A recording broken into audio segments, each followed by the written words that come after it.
आ गया आ गया सबका दिल चुराने आ गया।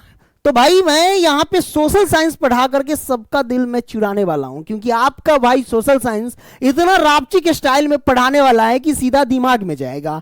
समझ रहे हो ना? तो क्या स्टार्ट करने वाला हूं यहाँ पे, सबसे पहले देख लो तो एनसीईआरटी क्लास 10th है ना, सोशल साइंस, जिसके अंतर्गत जो इतिहास आता है, तो इतिहास का पहला अध्याय जिसका नाम है यूरोप में राष्ट्रवाद का उदय, और ये चैप्टर वन शॉट होने वाला है। तो आराम से पलथी मारिए और बैठ जाइए, एकदम बढ़िया से सुनिए और समझिए। तो चलिए स्टार्ट करते हैं। सबसे पहले इस चैप्टर का नाम देख सकते हैं, यूरोप में राष्ट्रवाद का उदय है। आप सब जानते हैं कि टोटल कितने महादेश है, तो 7 महादेश है। उनमें से यूरोप भी क्या है, एक महादेश है, और जिसके अंतर्गत 44 देश आते हैं। हम लोग तो एशिया महादेश के अंतर्गत आते हैं, क्योंकि भारत एशिया महादेश के अंतर्गत आते हैं। तो वो सब आगे हम चर्चा करेंगे। सबसे पहले जानेंगे कि इस चैप्टर में जो शब्द आते हैं, उन शब्द का अर्थ जो होता है ना, समझना बहुत सारे बच्चे को क्या होता है, मुश्किल लगता रहता है।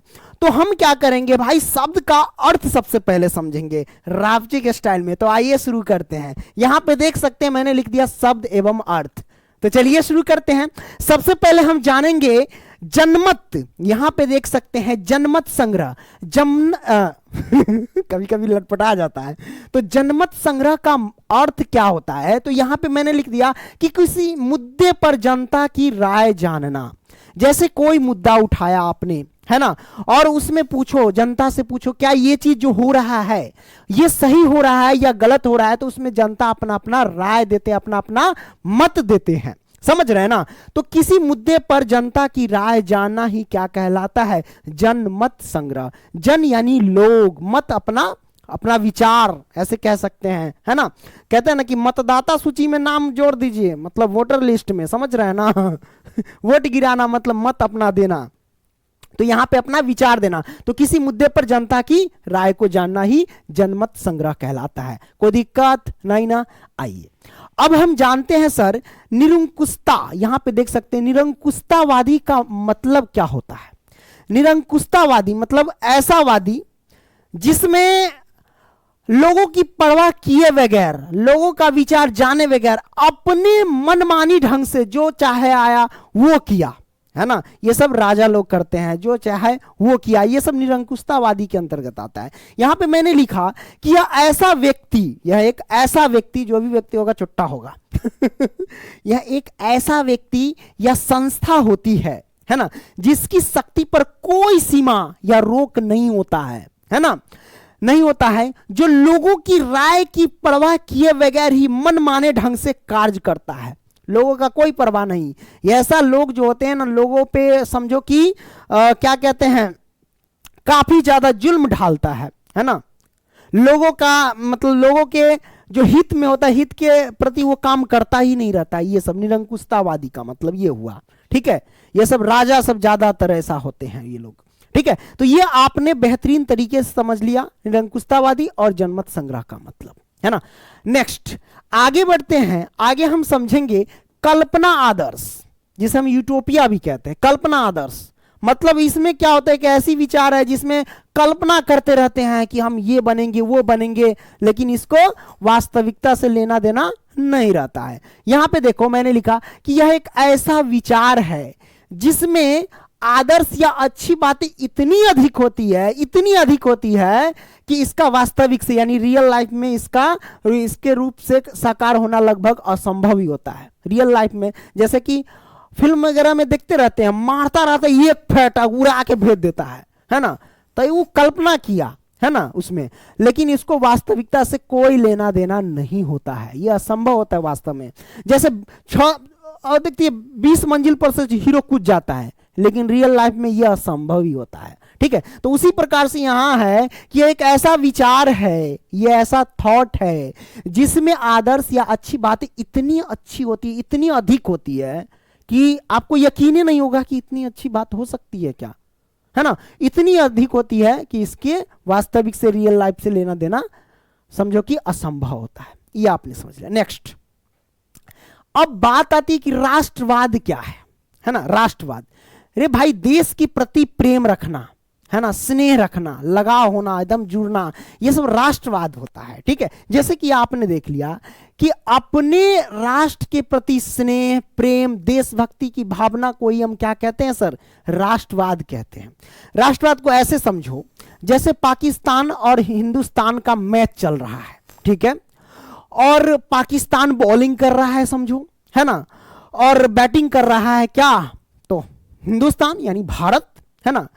अब एक बॉल पर 6 रन मारना है भारत को, है ना, तो सबके मन में आएगा, अगर कोई बैटिंग कर रहा है जैसे धोनी, महेंद्र सिंह धोनी बैटिंग कर रहा है, तो सबके मन में आएगा कि मार धोनी मार, छक्का मार, तू मार दे। सबके मन में आएगा कि काश मार देता, काश मार देता, है ना। और जब लग जाता है तो एक बार उछल कूदते हैं, या धोनी ने मार दिया छक्का, एकदम खुश हो जाते हैं, है ना। तो यहां पे क्या हुआ कि अपने देश के प्रति लगाव हुआ, क्योंकि उसमें लगा हुआ। आपने अगर मान लेते आप पाकिस्तान से रहते तो लगाव नहीं होता, क्या पाकिस्तान के हित में जाते नहीं, कितना भी कहे यार भारत हार जाएगा, भारत, लेकिन फिर भी अंदर से एक आत्मा आएगा, मतलब अंदर से एक आवाज आएगी, नहीं भारत जीतना चाहिए। यही तो है अपने देश के प्रति प्रेम रखना, स्नेह रखना, यही सब तो राष्ट्रवाद कहलाता है।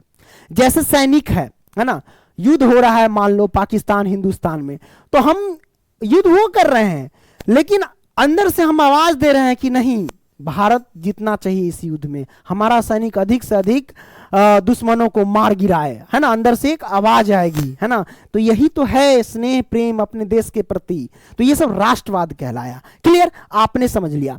अब देखिए यहां पे मैंने लिखा कि राष्ट्र, अर्नेस्ट रेनर के अनुसार समान नस्ल, धर्म, भाषा से बने क्षेत्र को राष्ट्र कहते हैं। क्या कहते हैं, राष्ट्र कहते हैं। अब सब लोग देखिए यहां पे मैंने क्या है, राष्ट्र क्या है, अर्नेस्ट रेनर के अनुसार जो डिफिनेशन मैंने लिखा कि समान नस्ल, है ना, नस्ल, धर्म, भाषा से बने क्षेत्र, मतलब एक जैसा भाषा होना चाहिए, इन सभी में क्या कहलाते राष्ट्र। अब जो कहते रहते हैं कि भारत को हिंदू राष्ट्र घोषित कर दे, तो हिंदू राष्ट्र घोषित करने के लिए क्या होना चाहिए, एक जैसे एक भाषा वाला व्यक्ति होना चाहिए, एक धर्म वाला व्यक्ति होना चाहिए, तब जाकर के वो हिंदू, जैसे हिंदू राष्ट्र मतलब सब हिंदू ही होना चाहिए। क्या होना चाहिए, सब हिंदू ही होना चाहिए। अब भाई मुसलमान भी तो है, सिख भी तो है, ईसाई भी तो है ना, तो हिंदू राष्ट्र घोषित करना मुश्किल है, ये नहीं हो सकता है। अगर होगा तो ये तो बवाल हो जाएगा, कहेगा कि जाओ दूसरे देश में भेजेगा मुसलमान को, है ना, तो ये तो दिक्कत हो जाएगा। तो हिंदू राष्ट्र नहीं हो सकता है घोषित मेरे भाई। अगर ऐसा हुआ तो भाई अगलगी, हंगामा उंगामा सब हो जाएगा, समझ रहे हैं ना। तो ये आपने समझ लिया। भारत राष्ट्र नहीं है, देखिए मैंने लिख दिया कि भारत राष्ट्र नहीं है क्योंकि यहां पर समान भाषा नहीं है, एक जैसा समान भाषा नहीं है। आप स्टेट को चेंज कर लो, है ना, या फिर यहीं पे है जैसे हम सब, हमार ठेठ भाषा है, की रे की करे छे, ए नहीं आना तो मारो दू मुका ठीक कह देबो, है ना, तो ये सब बोलते हैं। दरभंगा जी मैथिली बोलती है ना। तो सब में देखिए भाषा अलग अलग हो जाए, स्टेट चेंज कीजिए तो भाषा अलग अलग हो जाते हैं। गुजरात में जाइए गुजराती बोलते हैं, महाराष्ट्र में जाइए तो मराठी बोलते हैं, है ना, तो सबका अलग अलग भाषा हो जाते हैं। नेक्स्ट, यहां पे राष्ट्र राज्य की बात आ रही है, तो राष्ट्र राज्य क्या है, यह एक ऐसा राज्य है जिसके अधिकांश नागरिक, यह एक ऐसा राज्य जिसके अधिकांश नागरिक यानी अधिकांश लोग, है ना, निर्जातीयता, है ना, भाषा, संस्कृति या धर्म के आधार पर एक समान होते हैं, एक समान, एक जैसा होते हैं, है ना। राष्ट्र राज्य में क्या होता है, राष्ट्र राज्य में क्या होता है, एक जैसा, एक धर्म के होते हैं लोग, एक रीति रिवाज होता है ना, एक भाषा होते हैं, है ना।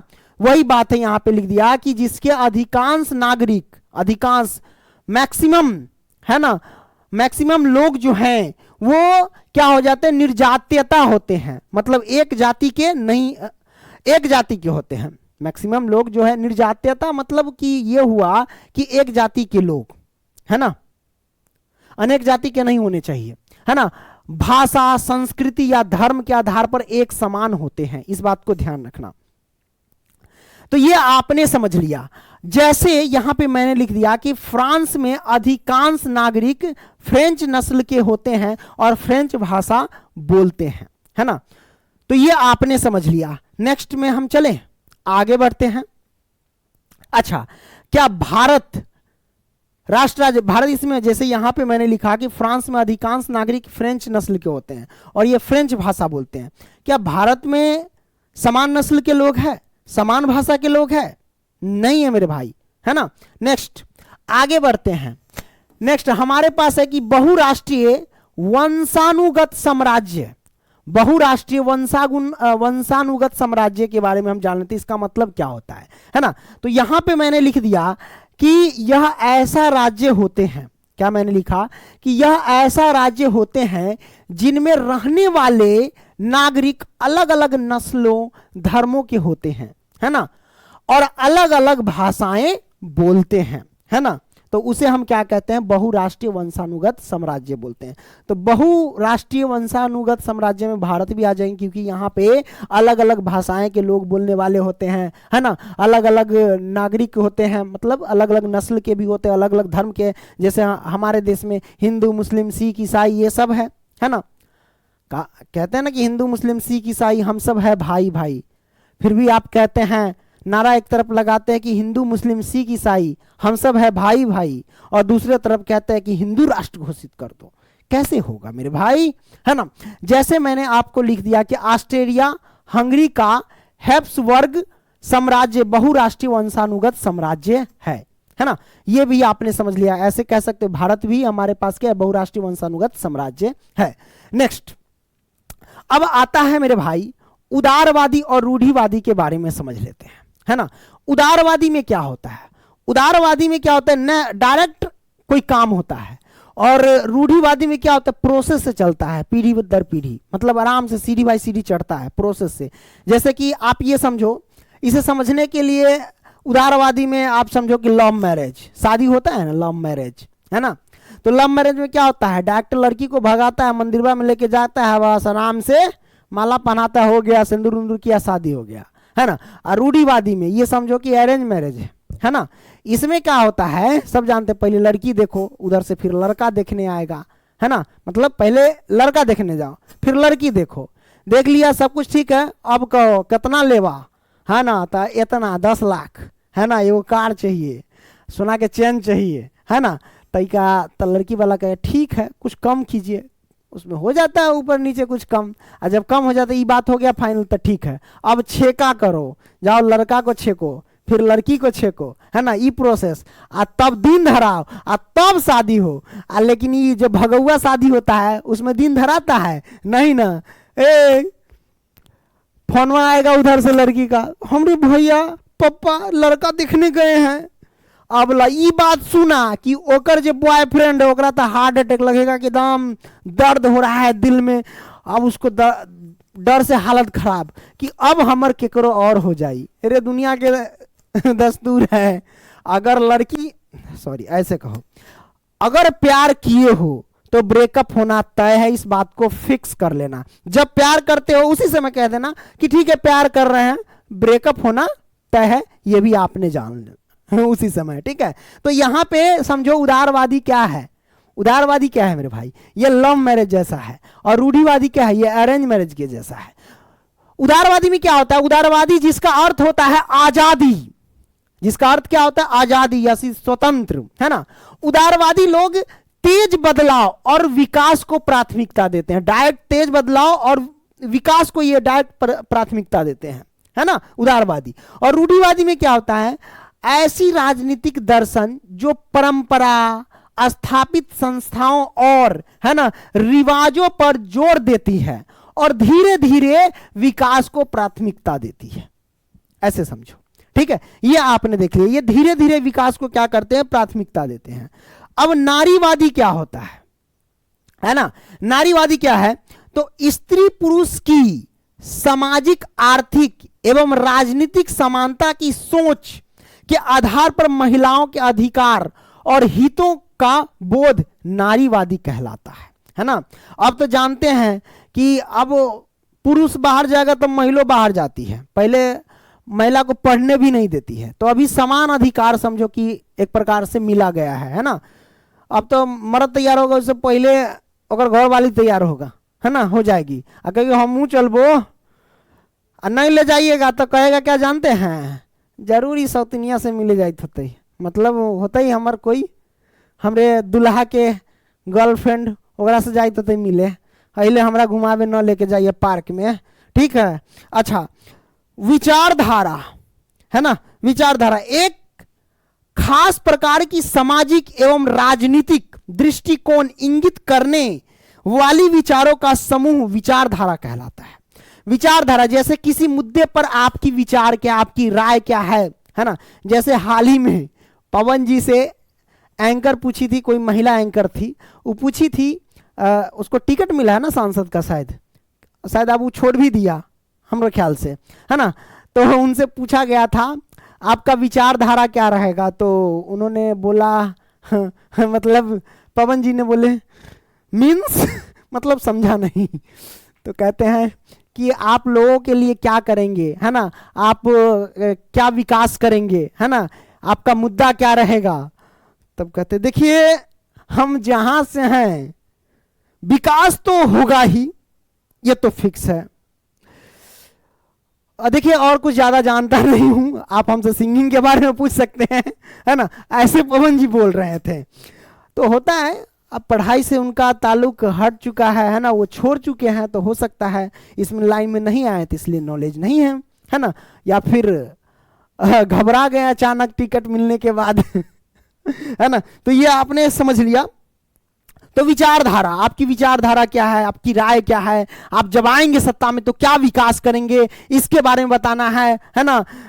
स्कूल में जानते हैं कि टीचर लोग सही समय पे नहीं पहुंचते हैं, उस पर कार्रवाई करेंगे, है ना।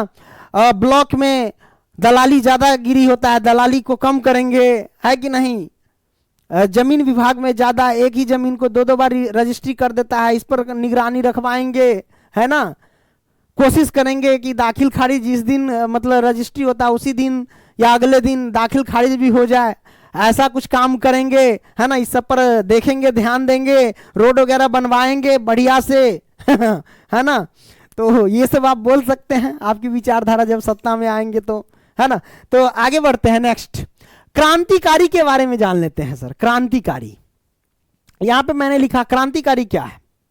क्रांतिकारी मतलब आंदोलन, जो किसी चीज के लिए आंदोलन करता हो, है ना, कि हमारी मांगे पूरी करो, हमारी मांगे पूरी करो, हमें गर्लफ्रेंड चाहिए, लड़की कहेगी हमें बॉयफ्रेंड चाहिए हमारी मांगे पूरी करो। वो गाना निकाल दिया, रसियन बंटवा देंगे राशन में।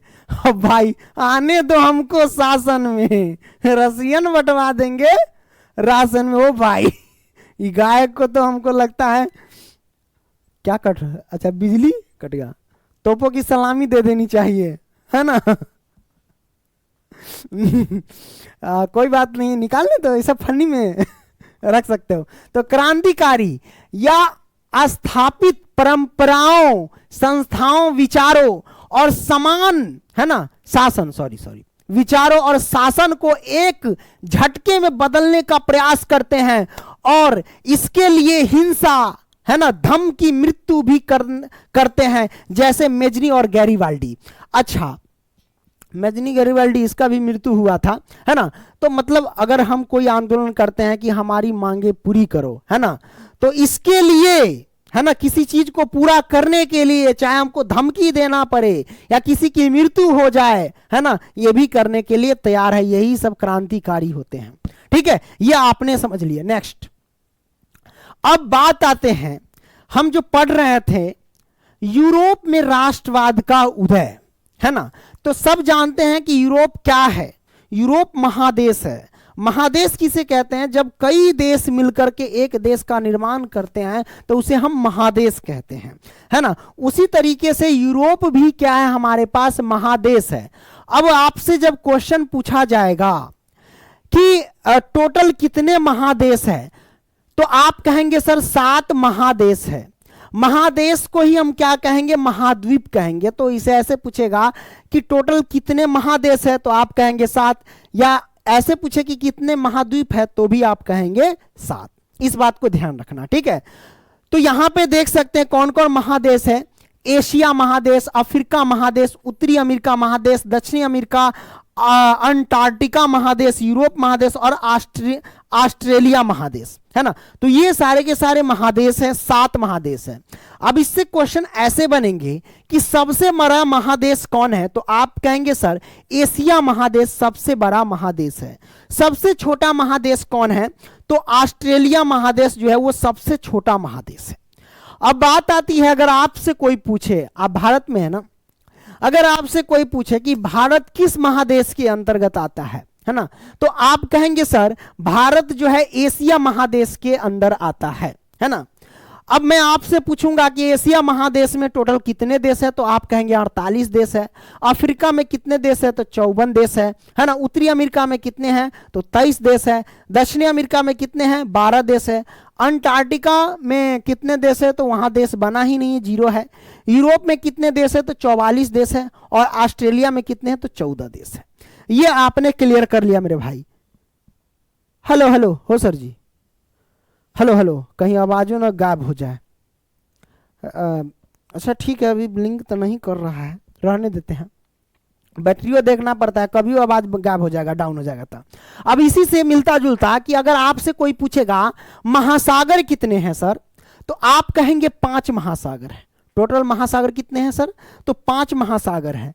कौन कौन महासागर है, तो प्रशांत महासागर, अटलांटिका महासागर, हिंद महासागर, दक्षिणी महासागर, है ना, आर्कटिका महासागर। तो ये हमारे पास 5 महासागर है, जिनमें से सबसे बड़ा महासागर कौन है, तो प्रशांत महासागर सबसे बड़ा महासागर है। और सबसे छोटा महासागर कौन है सर जी, तो आप कहेंगे आर्कटिक महासागर है, जो कि सबसे छोटा महासागर है। क्लियर, ये आपने बेहतरीन तरीके से समझ लिया। अब क्या करेंगे सर, नेक्स्ट की ओर चलेंगे।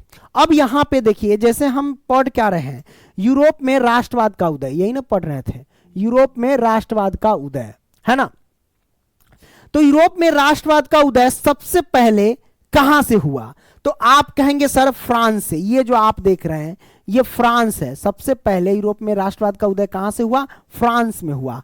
ठीक है, फ्रांस में अगर आपसे कोई पूछेगा कि फ्रांसीसी क्रांति कब शुरू हुई, तो आप कहेंगे 1789 ईस्वी में फ्रांसीसी क्रांति शुरू हुई थी। इस बात को ध्यान रखना, ठीक है। तो ये आपने क्लियर कर लिया। अब देखो, सब यूरोप में राष्ट्रवाद का उदय, है ना, यूरोप में राष्ट्रवाद का उदय मतलब राष्ट्रवाद के बारे में, राष्ट्र के प्रति प्रेम, है ना, स्नेह, ये सब सबसे पहले उदय कहां से हुआ, तो फ्रांस से। उसके बाद है ना ऑटोमन साम्राज्य है ना, नॉर्वे है ना, उसके बाद हंगरी है ना, बुल्गारिया है, क्या है, रोमानिया है, सर्बिया है, ऑस्ट्रिया है, ये सब है ना। तो ये सब आते हैं हमारे पास, है ना। इस सब में क्या हुआ, क्रांति की चिंगारी निकल चुकी थी फ्रांस से, है कि नहीं, 1789 ईस्वी में। तो ये आपने देखा, तो सबसे पहले याद रखना फ्रांस से ही शुरू हुआ था। यूरोप में राष्ट्रवाद का उदय जो है वो फ्रांस से ही शुरू हुआ था, है ना। अब हम क्या करते हैं, आगे बढ़ते हैं। अब जब आप बुक खोलेंगे तो बुक में ये पहला चित्र आपको नजर आएंगे। इस चित्र के बारे में जान लेते हैं, इस चित्र में क्या दिए गए हैं, इन सब के बारे में जान लेते हैं, है ना। ऊपर चित्र में देखेंगे देवता लोग भी नीचे देखने के लिए, ये दृश्य देखने के लिए आए हुए हैं। देखिए ऊपर ये सब क्या है, देवता लोग हैं, है ना। अच्छा, सबसे पहले हम जानते हैं ये चित्र किसका है, तो फ्रेडरिक सरियू का है ना। तो फ्रेडरिक सरियू का ये चित्र है, ये कब तैयार किया गया था, तो 1848 ईस्वी में तैयार किया गया था। तो यहां पे मैंने लिखा कि फ्रेडरिक सरियू द्वारा 1848 में तैयार किए गए 4 चित्रों की श्रृंखला का पहला चित्र कौन है ना, पहला चित्र ये है। उन्होंने, अगर आपसे कोई पूछेगा कि 1848 ईस्वी में फ्रेडरिक सरियू कितने चित्र तैयार किए थे, 4 चित्र तैयार किए थे, उसमें से ये पहला चित्र है। तो इन चित्र के बारे में समझेंगे, है ना। यहाँ पे मैंने लिख दिया कि चित्रकार कहाँ के थे, तो फ्रांस के थे। इसलिए मैंने लिख दिया कि फ्रांसीसी चित्रकार थे जिसका नाम फ्रेडरिक सरियू था, है ना, सोरियू, है ना, इससे कह सकते हैं। यहाँ पे मैंने लिख दिया कि इस चित्र में यूरोप और अमेरिका, याद रखना इस चित्र में क्या है, यूरोप और अमेरिका के सभी आयु मतलब बच्चा, है ना, बुजुर्ग, जवान, है ना, ये सब आयु का मतलब सभी वर्ग के आयु, मतलब बच्चा, है ना, जवान, है ना, बुढ़िया, बुढ़ा ये सब आए थे, है ना। तो इस चित्र में यूरोप और अमेरिका के सभी आयु, यहाँ पे देख सकते हैं इसमें, है ना, इस चित्र में सभी आयु और सभी वर्गों के स्त्री पुरुष को दिखाया गया है इस चित्र में यहाँ पे, है ना। और सबकी पहचान अपनी अपनी झंडा से हो रही है। ये जो आप देख रहे प्रतिमा, ये स्वतंत्रता की मूर्ति है। आगे बढ़ते हैं, यहां पे मैंने लिख दिया है ब्लर करके कि देखिए, स्वतंत्रता के विचार को महिला के छवि के रूप में दर्शाया गया है। ये महिला के छवि के रूप में ये किसको दर्शाया गया है? तो स्वतंत्रता के विचारों को इस महिला के छवि के रूप में दर्शाया गया है। अब इस महिला के हाथ में क्या है? इस महिला के हाथ में यहां पे जो आप देख रहे हैं ये ज्ञान की मशाल है। क्या है ये? ज्ञान की मशाल है। और दूसरी हाथ में ये जो आप लटका हुआ देख रहे हैं ये मानव के अधिकारों का घोषणा पत्र है। क्या ये? घोषणा पत्र है। आगे बढ़ते हैं, यहां पे देखेंगे मैंने लिखा कि इस चित्र में विश्व के अलग अलग देशों से आए हुए लोगों की पहचान झंडा और राष्ट्रीय पोशाक से हो रही है। मतलब विश्व के जहां से लोग सब आए हुए हैं यहां पे, है ना, उसकी पहचान राष्ट्रीय पोशाक और झंडा से हो रही है। जैसे कि अगर हम तिरंगा झंडा लेकर के किसी भीड़ में जाएंगे तो क्या कहेगा कि ये भारतीय है कि नहीं? कहेगा कि नहीं? तो वही बात मैंने लिखा कि सबकी जो पहचान है पोशाक से और उसकी झंडे से हो रही है। ठीक है, यहां पे देखेंगे ये स्वतंत्रता की मूर्ति है। इसमें से लोग यहां से आप देख रहे हैं लाइन लगे हुए, ये सब लोग घूम घूम करके आ रहे हैं अपना अपना झंडा लेकर के, है ना। ये सब अगर ज्ञान, ये स्वतंत्रता की मूर्ति को जब पार कर लेते हैं तो समझ जाओ कि ये सब एक आजाद हो गए। ये सब क्या हो जाएंगे? आजाद हो जाएंगे, ऐसे समझो। ठीक है, तो यहां पे मैंने लिखा कि ये स्वतंत्रता की मूर्ति है। यहाँ पे झंडों से पहचान हो रही सबकी, जैसे फ्रांस, ये सब ये वाले झंडे पर जो उठा करके रखे ये फ्रांस है, सबसे आगे फ्रांस वाले लोग हैं, उसके बाद जर्मनी है, उसके बाद ऑस्ट्रिया है, ऐसे करके चला गया है। और सब अपने अपने झंडे से पहचान सबकी हो रही है। यहाँ पे मैंने लिखा कि जर्मन लोगों के बाद, है ना, क्या है? जर्मन लोगों के बाद क्या है? कौन कौन है? ऑस्ट्रिया। जैसे कि जर्मन लोगों के बाद क्या? ऑस्ट्रिया है ना। तो जर्मन लोगों के बाद ऑस्ट्रिया के लोग हैं, है ना। 2 सिसिलियों की राजशाही लोम्बार्डी है, पोलैंड है, इंग्लैंड है, आयरलैंड है, हंगरी है और रूस के लोग हैं इसमें। ठीक है, तो ये आपने बेहतरीन तरीके से समझ लिया। इसमें ऐसे लोग सब आए हुए हैं। ऊपर ये दृश्य देखने के लिए देवता लोग भी आए हुए हैं, ऐसा चित्र में दर्शाया गया। फ्रेडरिक सरयू ने ऐसा दर्शा दिया गया है ना। ईसा मसीह है यहाँ पे। नेक्स्ट, अब बात आती है यहाँ पे कि यूरोप में राष्ट्रवाद का क्रमित विकास के बारे में हम जान लेते हैं। यहाँ पे देख सकते हैं फ्रांसीसी क्रांति 1789 ईस्वी में हुई थी। वही हम बात करते हैं नागरिक संहिता, जिसे नेपोलियन संहिता भी कहते हैं, वो 1804 ईस्वी में हुई थी, है ना। वियना की संधि 1815 ईस्वी में हुई थी। और उदारवादियों की क्रांति जो है वो 1848 ईस्वी में, है ना। और जर्मनी का एकीकरण जो हुआ था, एकीकरण का मतलब समझ रहे हैं? एकीकरण का मतलब होता है जोड़ना। जैसे कि आप 2-3 गांव जोड़ करके एक गांव बना देते हैं, उसी तरीके से 3 राज्य, 4 राज्य, 5 राज्य, ये सब जोड़ करके एक राज्य तैयार कर देना, ये सब एकीकरण होता है। तो एकीकरण का अर्थ होता है जोड़ना, है ना।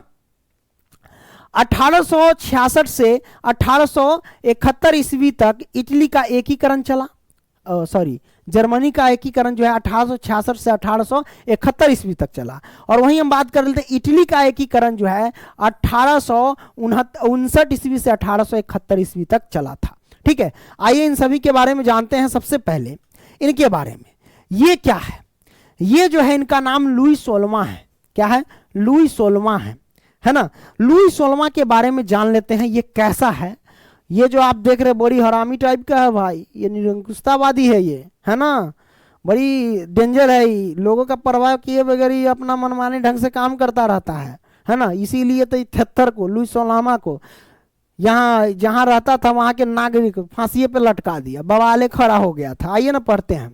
यहाँ पे लिख दिया मैंने कि आज के समय में यूरोप में टोटल कितने देश आते हैं?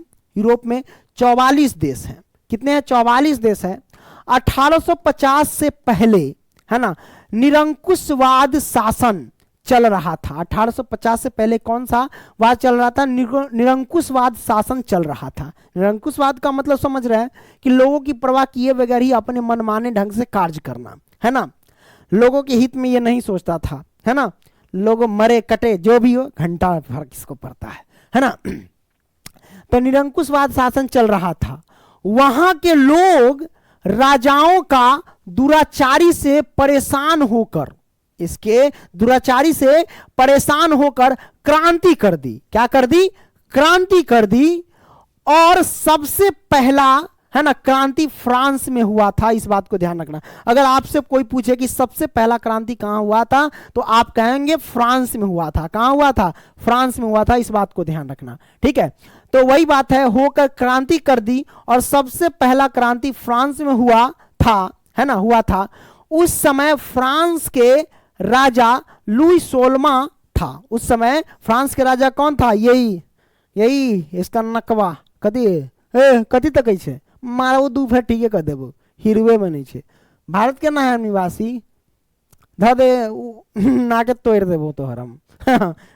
तो फ्रांस के राजा लुई 16वां था, जो कि बहुत ही ज्यादा अत्याचारी था। ये बहुत ही ज्यादा क्या था? अत्याचारी था, है ना।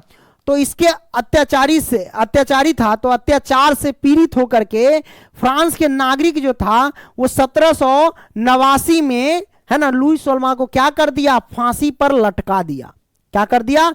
लुई 16वां को फांसी पर लटका दिया। तो अगर आपसे कोई पूछे कि लुई 16वां को फांसी पर कब लटकाया गया, तो आप कहेंगे 1789 ईस्वी में। मतलब 1789 ईस्वी में इनकी मृत्यु हो गई, है ना, देहांत हो गई। क्लियर? हाँ, अब ज्यादा करोगे तो फांसी पे लटकाएगा ही। तो जब फांसी पे लटका दिया तो मर गया। तो वहां पे शासन करने वाला कोई नहीं था, है ना, कोई नहीं था। तो यहां पे मैंने लिख दिया कि 1789 से लेकर के 1799 तक फ्रांस पर किसी का राज नहीं था, है ना, किसी का शासन नहीं था।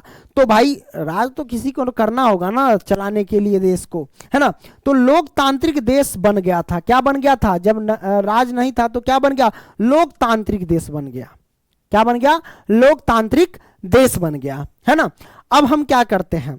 लोकतांत्रिक देश समझ रहे हैं, लोगों का बात चलना, है ना, लोगों का विचार चलना, है ना। लोग या भी जैसे आप देखते रहते हैं, है ना, न्यूज सब पे आता रहता है कि इस देश में लोकतंत्र की हत्या हो रही, ना, कहता रहता है लोकतंत्र की हत्या हो रही। इसका मतलब क्या हो? कि लोगों का परवाह नहीं कर रहा है, कानून के नियमों का पालन नहीं हो रहा है ना।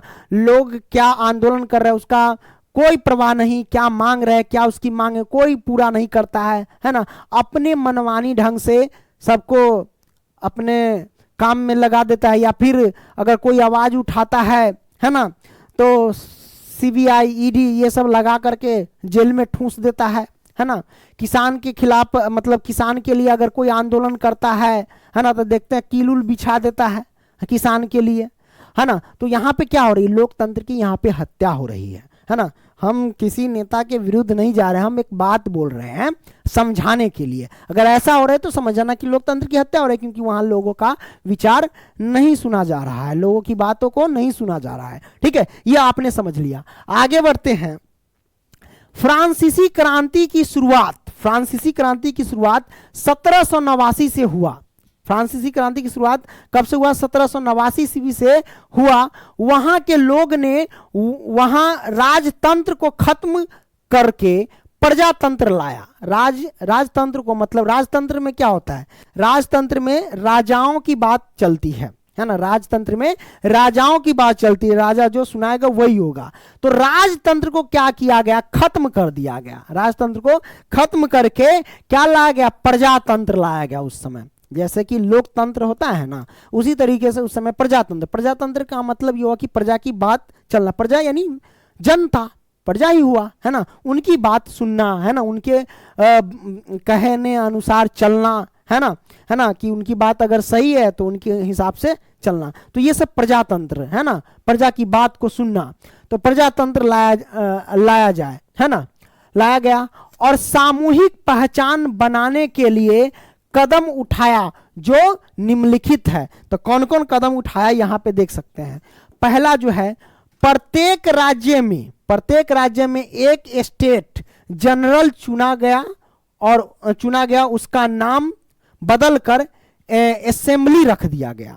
क्या रख दिया गया? असेंबली रख दिया। यहां पे देखो कि प्रत्येक राज्य में एक स्टेट जनरल चुना गया और उसका नाम क्या रख दिया गया? बदलकर असेंबली रख दिया गया। दूसरा, फ्रेंच भाषा को राष्ट्रभाषा घोषित कर दिया गया। हेलो हेलो हेलो हेलो, ठीक है, देखना पड़ेगा, है ना। तो फ्रेंच भाषा को राष्ट्रभाषा घोषित कर दिया, है ना। और तीसरा पॉइंट मैंने लिखा कि एक प्रशासनिक व्यवस्था लागू किया गया जिसमें सबको समान कानून का व्यवस्था लागू किया, ठीक है। और चौथा पॉइंट, आयात निर्यात, है ना, आयात और निर्यात पर सीमा शुल्क समाप्त कर दिया गया। जैसे कि आप कोई सामान फैक्ट्री से धो रहे हैं, इस राज्य से उस राज्य में जा रहे थे तो पहले शुल्क लगता था, वो शुल्क को क्या किया? समाप्त कर दिया गया, ठीक है। तो आयात निर्यात के सीमा पर शुल्क जो लगता था, पैसा लगता था, उसको समाप्त कर दिया गया। नेक्स्ट, अब आती है नेपोलियन। ये बड़ा अच्छा है ना। इसके काम को देख करके इनकी लोकप्रियता बढ़ी थी, है ना। तो नेपोलियन युग के बारे में जान लेते हैं। तो सबसे पहले अगर आपसे कोई पूछे कि नेपोलियन युग कब से कब तक चला था, तो 1804 से 1815 तक नेपोलियन युग रहा। मतलब नेपोलियन वहां पे शासन किया 1804 से 1815 तक। तो यहां पे आपने देखा सबसे पहले नेपोलियन का जन्म कब हुआ था सर जी? तो नेपोलियन का जन्म 15 अगस्त 1769 ईस्वी में इनका जन्म हुआ था। इनकी मृत्यु कब हो गई थी? तो 5 मई 1821 ईस्वी को इसकी मृत्यु हो गई थी, है ना। एक महान सम्राट था जिसने अपने व्यक्तित्व एवं कार्यों से पूरे यूरोप के इतिहास को प्रभावित किया और अपनी योग्यता के बल पर 24 वर्ष की आयु में ही सेनापति बन गए। कौन बन गए? तो नेपोलियन जो था अपने काबिलियत की वजह से, है ना, वो 24 साल के उम्र में ही सेनापति बन गए। सेनापति किसे कहते हैं? जो सेना का अध्यक्ष होता है ना, सेना को गाइड करता है ना, आज वहां चलना, आज यहां चलना है ना, वो सब सेनापति होते हैं, है ना। उसके अंदर सेना, बहुत सारे सेना उसके अंदर होते हैं, हजारों सेना होते हैं उसके अंदर, ठीक है। तो ये मैंने लिख दिया कि प्रभावित किया और अपनी योग्यता के बल पर 24 वर्ष की आयु में ही सेनापति बन गए, है ना। उसने कई युद्धों में फ्रांसीसी सेनाओं को जीत दिलाई, है ना। मतलब ये सेनापति थे, सेनाओं के साथ लड़ करके फ्रांसीसी सेनाओं के साथ लड़ करके दूसरे देशों से जीत दिलाई थी, है ना। तो यहाँ पे मैंने लिखा कि फ्रांसीसी सेनाओं को जीत दिलाई और अपार लोकप्रियता हासिल कर ली। क्या की? अपार लोकप्रियता हासिल कर ली। लोगों के दिल में ये राज करने लगा। क्या करने लगा? राज करने लगा, है ना। और फ्रांस का शासक बन गया, है ना। और इनको फ्रांस का शासक बना दिया गया। जब इतनी लोकप्रियता हासिल कर ली तो इनको फ्रांस का शासक बना दिया गया, ठीक है। ये आपने देख लिया। अब फ्रांस का जब शासक बन ही गया है तो आगे देखो, शासक बन गया तो नेपोलियन युग जो आप देख रहे हैं 1804 से 1815 तक चला था। देखो, तो जब ये बन गया था तो ये बाद में क्या करने लगा जानते हैं? दूसरे देश से भी ये युद्ध करने लगा। तो जब युद्ध करते थे तो ये जीत करके उनकी भूमि को अपने देश में मिला लेता था। तो स्वाभाविक बात है कि अगर ऐसा करेगा तो वहाँ के जो दूसरे देश का है वहाँ का नागरिक इससे तो नाखुश तो होगा ही, क्योंकि ये टैक्स भी बड़ा लेता था, है ना, दूसरे देश वाले लोग से। तो यहाँ पे देखो मैंने लिखा कि 1804 में नेपोलियन शासनकाल जब नेपोलियन फ्रांस पर अपना शासन चलाना शुरू किया तो उन्होंने प्रजातंत्र को हटा करके उन्होंने फिर से राजतंत्र स्थापित कर दिया, है ना। क्या कर दिया? राजतंत्र स्थापित कर दिया, जो निम्नलिखित है, यानी निम्नलिखित कंडीशन यहाँ पे लागू कर दिए गए, है ना, राजतंत्र स्थापित करके। पहला यह है कि कानून के समक्ष सबको बराबर रखा गया। कानून के समक्ष गरीब हो, अमीर हो, है ना, पूंजीपति वाले लोग हो, है ना। तो उन सभी को कानून के समक्ष सबको बराबर रखा गया, समान रखा गया। दूसरा, संपत्ति के अधिकार को सुरक्षित बनाया गया, है ना, जो संपत्ति का अधिकार है, जिसका अधिकार है इस संपत्ति पे इसका, उसको सुरक्षित बनाया गया, है ना। है ना, भूदास्तों और जागीरदारी से मुक्ति दिलाई। कहने का मतलब ये हुआ कि भू मतलब भूमि, जैसे कि पहले जमींदार लोग हुआ करते थे, है ना, क्या हुआ करते थे, जमींदार लोग। तो वो गरीब किसान सबको क्या करते थे, खेत के टुकड़े देते थे कि जाओ खेती करो। तो जब खेती करता था, है ना, तो खेती करने के बाद जो फसल होती थी तो अनाज जो है वो जमींदार को देना पड़ता था। तो जमींदार को देता था और कुछ अनाज वो अपने रखता था किसान, और उस अनाज में से टैक्स राजा को भी देना पड़ता था, है ना। तो उससे क्या की, मुक्ति दिला दी इसने। कौन? तो नेपोलियन ने उससे क्या की, मुक्ति दिला दी। पहले देना पड़ता था तो उससे क्या कर दिया, मुक्ति दिला दी इसने, है ना। अगला पॉइंट है कि नेपोलियन के समय में व्यापार एवं संचार बहुत ज्यादा विकसित हुआ। नेपोलियन के समय में व्यापार एवं संचार क्या हुआ, बहुत ज्यादा डेवलप हो गया था। ठीक है, यह आपने समझ लिया। नेक्स्ट, अब नेपोलियन युग के अंतर्गत, जैसे कि यहां पहला पॉइंट कि 1804 में नेपोलियन फ्रांस का सम्राट बना। 1804 ईस्वी में नेपोलियन जो था वो फ्रांस का सम्राट बन गया। ठीक है, 1804 में नेपोलियन ने नेपोलियन संहिता लागू किया, है ना। अगर आपसे कोई पूछे कि नेपोलियन संहिता कब लागू हुआ, तो 1804 ईस्वी में लागू हुआ, ये आप बोलेंगे। ठीक है, 1815 में नेपोलियन को वाटरलू के युद्ध में हरा दिया। कहने का मतलब ये दूसरे देश से भी लड़ता था, है ना।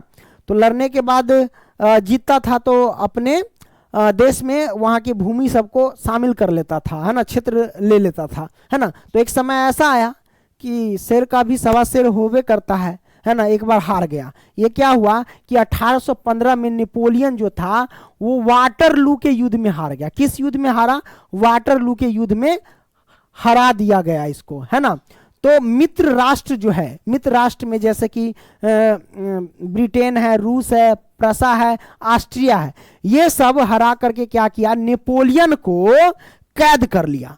क्या कर लिया? कैद कर सेंट हेलेना नामक टापू पर रख दिया गया। कहां पे रख दिया? सेंट हेलेना नामक टापू पर क्या किया? रख दिया गया, जहां पर 1821 ईस्वी में नेपोलियन का मृत्यु हो गया, है ना। जहां पर 1821 ईस्वी नेपोलियन का मृत्यु हो गया। ठीक है, ये आपने देखिए तो ये कब तक अपना काम किए, कब इसका मृत्यु हो गया, है ना, कब से कब तक शासन किए। जैसा कि 1804 से 1815 तक ये इन्होंने शासन किया और 1821 में इनकी मृत्यु हो गई, है ना। ये आपने देख लिया। नेक्स्ट, अब आगे बढ़ते हैं। अब मेटरनिख युग के बारे में जानते हैं। मेटरनिख युग के बारे में क्या है ना। ये तो निरंकुशवादियों का ही बाप था, ये, है ना, ये और खराब था। यहां पे मैंने लिखा कि मेटरनिख युग जो है 1815 से 1848 तक चला। मतलब मेटर युग मतलब ये हुआ, मेटरनिख युग का मतलब कि 1815 से 1848 तक इसने शासन किया वहां पे। ठीक है, मैंने क्या लिखा कि यूरोप की विजय शक्तियां, है ना, ब्रिटेन, है ना, रूस, प्रसा, ऑस्ट्रिया, है ना, नेपोलियन की मृत्यु के बाद, है ना, मृत्यु के बाद 1815 में ऑस्ट्रिया की राजधानी वियना। तो पहला पॉइंट ये क्वेश्चन भी बन जाएगा कि ऑस्ट्रिया की राजधानी कहाँ है। तो ऑस्ट्रिया की राजधानी कौन है या कहाँ है? तो आप कहेंगे वियना है। ठीक है, तो वियना में एक सम्मेलन बुलाया गया, है ना, जिसे वियना सम्मेलन के नाम से जाना गया, है ना। किसके नाम से? वियना सम्मेलन के नाम से जाना गया, है ना। तो ये आपने समझ लिया, जाना गया, है ना। वियना सम्मेलन की अध्यक्षता ऑस्ट्रिया के चांसलर मेटरनिख ने की, है ना। तो यहां पे ऑब्जेक्टिव क्वेश्चन भी बना कि ऑस्ट्रिया के चांसलर आखिर कौन थे? ऑस्ट्रिया के चांसलर कौन? सॉरी दोस्तों, थोड़ी सी प्रॉब्लम हो गई थी, बैटरीवा डाउन हो गया था, आगे तक चले गए थे पढ़ा करके, तो इसको हमें एडिट करना पड़ा है ना। तो उसमें आवाजें नहीं था, आगे तब गए हैं। तो यहाँ से ऑस्ट्रिया के चांसलर हम बोलने वाले थे ना कि मेटरनिख है, यहाँ से आवाजें गायब हो गया था, तो अब फिर से एडिट करना पड़ा है। चलिए, यहाँ पे देखो, वियना सम्मेलन की अध्यक्षता ऑस्ट्रिया के चांसलर मेटरनिख ने की, है ना। मतलब ये हुआ कि ऑस्ट्रिया के चांसलर कौन थे, अगर आपसे कोई पूछेगा तो आप कहेंगे मेटरनिख था। कौन था? तो मेटरनिख था। मेटरनिख जो है प्रतिक्रियावादी शासक था। प्रतिक्रियावादी शासक का मतलब समझ रहे हैं? इसका मतलब ये हुआ कि जैसे निरंकुशवाद जो होता है, दुराचारी होता है, तो दुराचारियों का ही बाप है ना, ये और ज्यादा दुराचारी था, ठीक है। जिसका मुख्य उद्देश्य था, इसका मुख्य उद्देश्य क्या था कि गणतंत्र का विरोध करना, गणतंत्र का विरोध करना, समझो कि प्रजातंत्र का विरोध करना था, है ना। लोगों का बात नहीं सुनना है ना, करना था, और राजतंत्र को पुनः स्थापित करना था, है ना। राजतंत्र यानी राजा की बात जहां चले, जो हम कहें वही होगा, है ना, वही इसका काम था। आगे बढ़ते हैं मेरे भाई। हाँ, नेक्स्ट देखो, आगे तक पढ़ा दिए थे, देखो ये अभी तक लिखा हुआ है ना, इसको इरेज करते हैं, पहले यहां से इरेज कर देते हैं। चलो आगे बढ़ते हैं कि वियना कांग्रेस की उपलब्धियां के बारे में हम जानेंगे, है ना। यहां पे देखो पॉइंट मैंने लिखा कि इसकी, है ना, इसकी नहीं, इटली, देखिए यहां पे मैंने लिखा कि इटली पर अपना प्रभाव स्थापित करने के लिए, इटली पर सर जी अपना प्रभाव स्थापित करने के लिए मेटरनिख ने क्या किया, उसे कई राज्यों में विभाजित कर दिया। कहने का मतलब इटली पर जो अपना अधिकार जमाने के लिए, प्रभाव दबाव बनाए रखने के लिए इटली को क्या किया, छोटे बड़े राज्यों में विभाजित कर दिया, है ना। कई राज्यों में क्या कर दिया, विभाजित कर दिया, अलग कर दिया, है ना। अगला पॉइंट है कि सिसिली और नेपल्स के प्रदेश बुर्बो वंश के सम्राट, है ना, फर्डिनेंड, है ना, फर्डिनेंड को दे दिया। किसको दे दिया? फर्डिनेंड को दे दिया। रोम और उसके आसपास के सभी राज्य को पोप यानी चर्च के पुजारी को दे दिया, है ना। अब यहां पे देखिए कहता है कि लोम्बार्डी, है ना, लोम्बार्डी और वेनेशिया, है ना, लोम्बार्डी और वेनेशिया पर ऑस्ट्रिया की प्रभुता कायम हुआ, है ना, प्रभुता कायम हुआ। जेनेवा और फिडमाउंट के राज्य में शामिल कर दिया। उसके बाद अगला पॉइंट है कि जर्मनी में 39 रियासत को संघ पर ऑस्ट्रिया का अधिकार कायम कर दिया। देन अगला पॉइंट है कि मेटरनिख हर हाल में चाहता था कहीं पर भी राष्ट्रवाद की भावना नहीं आए, यानी कहीं भी देश के प्रति प्रेम न रखे, है ना। वही बात है कि राष्ट्रवाद की भावना नहीं आए। नेक्स्ट आगे बढ़ते हैं, फ्रांस पर शासन के बारे में जान लेते कि फ्रांस पर शासन कौन कितने वर्ष से कितने तक किया था, है ना। देख लेते हैं। देखिए लुई 14वां जो था, है ना लुई 14वां, लुई 15वां, और कोई नाम तो मिलता नहीं है, वही नाम रखते जा रहा है ना। तो देखिए लुई 14वां जो था, है ना, 1683 ईस्वी से 1715 ईस्वी तक शासन किया। और ये जब शासन किया तो क्या रखता था, ये अपने आप को समझता कि मैं ही राजा हूं और राज्य भी मैं ही हूं, यही समझता था, है ना। और लुई 15वां जो था ये 1715 से 1774 ईस्वी तक क्या किया, मेरे से अच्छा कोई नहीं, ये अपने आप को समझता था, है ना। और लुई 16वां जो था, है ना, लुई 16वां जो था वो क्या था भाई, 1774 ईस्वी से 1789 ईस्वी तक इन्होंने राज किया, है ना। और ये जो था पत्नी के प्यार में पागल था। किसके प्यार में पागल था? पत्नी के प्यार में पागल था। तो पत्नी के प्यार में ये पागल कैसे हो गया, समझिए इसको। देखिए लुई 16वां का जो धर्मगुरु था, वो राजपुतीन था, राजपुतीन, क्या राजपुतीन था, है ना, राजपुतीन था। तो धर्मगुरु राजपुतीन था। तो राजपुतीन और इसकी पत्नी लुई 16वां की पत्नी का नाम था जरीना। क्या नाम था? जरीना। अब इन दोनों में क्या था, चक्कर चल गया। दोनों में क्या हुआ, चक्कर चल गया, प्रेम चल गया, है ना। तो ये बात जो था ये फैल गया जनताओं में, है ना, प्रजाओं में फैल गया। और ये युद्ध के लिए गया था, है ना, लुई 16वां जब आया उधर से तो पता चला कि ऐसी ऐसी कांड हो गई कि राजपुतीन के साथ ये जो जरीना है ये चक्कर चला ली है, जिसकी वजह से ये पागल हो गया है ना पत्नी के प्यार में, और ये अपने शासन को भी अच्छे तरह से चला नहीं पा रहा था। ठीक है, ये आपने समझ लिया। फ्रांस का नागरिक है ना, फ्रांस का नागरिक 1789 से 1804 ईस्वी तक है ना, क्या मैंने लिख दिया, हाँ, फ्रांस की नागरिक जो था, नागरिक वो 1789 से 1804 ईस्वी तक राज किया। यहाँ पे लिखते ब्रैकेट 14 जुलाई है ना 1789 फ्रांसीसी क्रांति हुई थी है ना। यहाँ पे देखो नेपोलियन जो है, नेपोलियन कितने वर्ष तक मतलब शासन किया, सब एक साथ यहाँ पे फैक्ट जो है वो लिखा गया है ना, जितना मैंने पीछे आपको बताया है ना। 1804 से 1815 ईस्वी तक शासन किया, और लुई 18वां जो था 1815 से 1824 ईस्वी तक शासन किया। और यहाँ पे देखिए, और ये जो बनाया था मेटरनिक ने बनाया था, चार्ल्स एक्स जो था है ना, चार्ल्स एक्स नहीं, चार्ल्स दस कह सकते हैं है ना, 1824 से 1830 तक शासन किया। आगे बढ़ते हैं। अब देखो यूरोप में राष्ट्रवाद का उदय कैसे हुआ, ये आप यहां पे देखिए ध्यान से। यहां पे मैंने लिखा कि किसी भी राष्ट्र का निर्माण होने के लिए, किसी भी राष्ट्र का निर्माण होने के लिए सामूहिक पहचान, सांस्कृतिक परंपरा आदि का जरूरत था। और यूरोप में अलग अलग क्या है, अलग अलग समाज थे है ना, अलग अलग समाज के लोग थे है ना। जैसे कि हैब्सबर्ग समाज में लोग जर्मन, अंग्रेजी है ना, फ्रेंच, इटली, अलग अलग भाषा वाले थे। तो इसमें राष्ट्रवाद का उदय कैसे होगा, क्योंकि सब अलग अलग धर्म के थे यहाँ पे है ना, अलग अलग राष्ट्र के थे, सबका एक जैसा भाषा नहीं था है ना। तो भाई होगा कैसे, आगे बढ़ते हैं। तो यूरोप में राष्ट्रवाद के लिए जरूरतें क्या है ना, ये चार चीज है।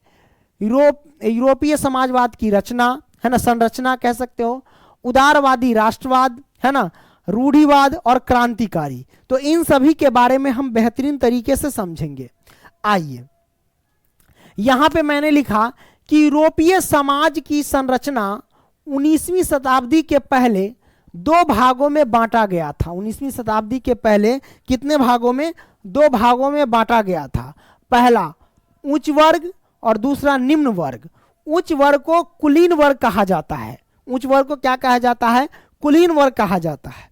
और निम्न वर्ग को क्या कहा जाता है, तो कृषक वर्ग कहा जाता है। इस बात को ध्यान रखना, ठीक है। तो उच्च वर्ग में जो होते पूंजीपति वाले लोग आते हैं, और निम्न वर्ग यानी कृषक वर्ग में जो होते किसान, मजदूर, ये सब आते हैं है ना। तो ये आपने समझ लिया। अब देखो इसको पढ़ते हैं कि उच्च वर्ग में कम जनसंख्या था। उच्च वर्ग में क्या था, अमीर लोग जो होते हैं ना वो ज़्यादा कम ही होते हैं, अमीर लोग कम ही होते हैं। तो उच्च वर्ग में कम जनसंख्या था, तथा उच्च वर्ग है ना, उच्च वर्ग वर्चस्व जमाने वाले थे है ना। उच्च वर्ग जो है वर्चस्व, अपना दबाव जमाने वाले थे। जमींदार यानी ढेर सारे खेतों का मालिक था, जमींदार भी था जो ढेर सारे, बहुत सारे खेतों का क्या था, मालिक था।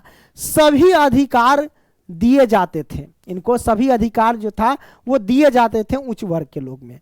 निम्न वर्ग में जिसे कृषि वर्ग कहा जाता, कृषक वर्ग कहा जाता है, इसमें देखिए कि निम्न वर्ग का जनसंख्या बहुत ही अधिक था। सिंपल सी बात है, बड़ा करता उड़ता है रे, हेलो हेलो।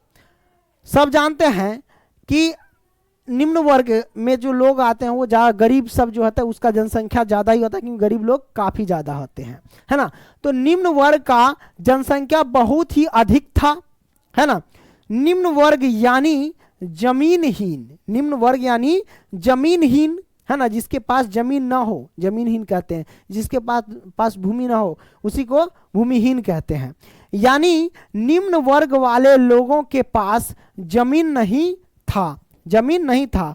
यहाँ तक कि वह लोग जो है अपना घर भी नहीं बनाए थे, यहाँ तक कि अपना घर भी नहीं बनाए थे, किराए के जमीन पर रहते थे और किसी भी प्रकार को किसी भी प्रकार को इनको अधिकार नहीं दिया जाता था, किसी प्रकार का इनको अधिकार नहीं दिया जाता था। तो ये आपने देखा उच्च वर्ग निम्न वर्ग के बारे में, है ना। आगे बढ़ते हैं।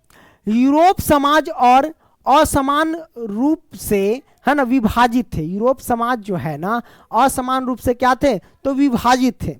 तो इसके बारे में जानते हैं। यहाँ पे मैंने लिखा कि 19वीं शताब्दी के बाद एक नया वर्ग जुड़ा, मध्यम वर्ग, मिडिल क्लास। मिडिल क्लास में क्या क्या आते हैं, देखो सरकारी नौकरी जितना करता है ना सब मिडिल क्लास, है ना। अपना भरण पोषण अच्छे से खर्चा कर सकता है, अच्छा कपड़ा पहन सकता है, लेकिन वो चाहे कि कहीं पे बिल्डिंग बना ले बढ़िया से बढ़िया, वो नहीं हो सकता है ना मिडिल क्लास में। अब तुम कहोगे सर दरोगा सब तो बना लेता है, अरे ऊंचे ऊपर घूसखोर सब होता है, अपना सैलरी पर आ जाओ ना तो नहीं होगा। अच्छा से खा पी सकता है, घर बना सकता है, रह सकता है ना, कार में घूम सकता है ना। लेकिन आप जो कहोगे कि बर्गर का बिल्डिंग बना ले, है ना, बर्गर का बिजनेस कर ले, तो समझ जाना कि वो 2 नंबर का धंधा कर रहा है मिडिल क्लास में। जो दरोगा सब है ना, इन्हीं से टेबल के अंदर से घुसाएगा, ले लेगा। क्या हो सर जी, सही बात की गलती? टेबल के अंदर लेता है कि नहीं? लोन ओकरे देगा, ये बात सही है। सरकारी जॉब लगेगा तो बैंक वाला से कहेगा लोन लेना लीजिए सर, है ना, समझ रहे हैं ना। गरीब को देखो, जिसके पास पैसा नहीं उसको पैसा नहीं दिया जाता, जिसके पास पैसा है उसी को कहता है पैसा ले लीजिए। है ना। तो मध्यम वर्ग में लोग सभी, है ना, मध्यम वर्ग में लोग सभी पढ़े लिखे होने के कारण, मध्यम वर्ग में सभी लोग पढ़े लिखे होते हैं, डॉक्टर इंजीनियर ये सब मध्यम वर्ग में आता है। मिडिल क्लास रहते हैं तो पढ़े लिखे ही होते हैं, है ना। पढ़े होने के कारण उसने उदारवादी राष्ट्रवाद की मांग कर दी, है ना, उदारवादी राष्ट्रवाद की मांग कर दी, है ना। आपको उदारवादी के बारे में अर्थ समझा दिए हैं। इनका जो है ना प्रोसेस धीरे धीरे चलता रहता है, ये विकास की ओर बहुत धीमे से आते हैं, है ना। पहले रीति रिवाज को प्राथमिकता देते हैं, उसके बाद ही विकास को देते हैं। आगे बढ़ते हैं। उदारवादी राष्ट्रवाद क्या होता है, उदारवादी राष्ट्रवाद क्या होता है, इसके बारे में जानते हैं। तो व्यक्तिगत स्वतंत्रता, है ना, व्यक्तिगत प्रत्येक व्यक्ति को स्वतंत्रता मिलनी चाहिए, है ना, आजादी मिलनी चाहिए। तो व्यक्तिगत स्वतंत्रता, कानून के समझ, है ना, कानून के समझ, सब एक समान सरकार का पक्षधर होना चाहिए, है ना। बाजार की स्वतंत्रता, ये जहां चाहे वहां बिजनेस कर सकते हैं, जैसा चाहे वैसा बिजनेस कर सकते हैं। तो बाजार की स्वतंत्रता भी होनी चाहिए। तो ये उदारवादी राष्ट्रवाद कहलाता है ना।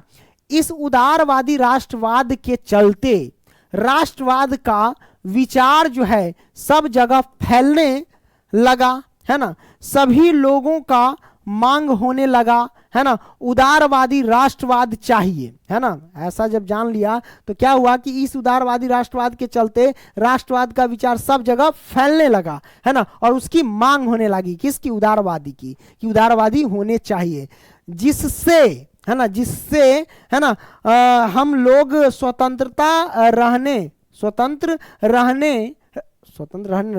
रहें, सबके लिए कानून समान हो, सरकार सबके लिए नियम और शर्तें समान लगावे, है ना। ये आपने समझ लिया उदारवादी राष्ट्रवाद के बारे में। आगे बढ़ते हैं।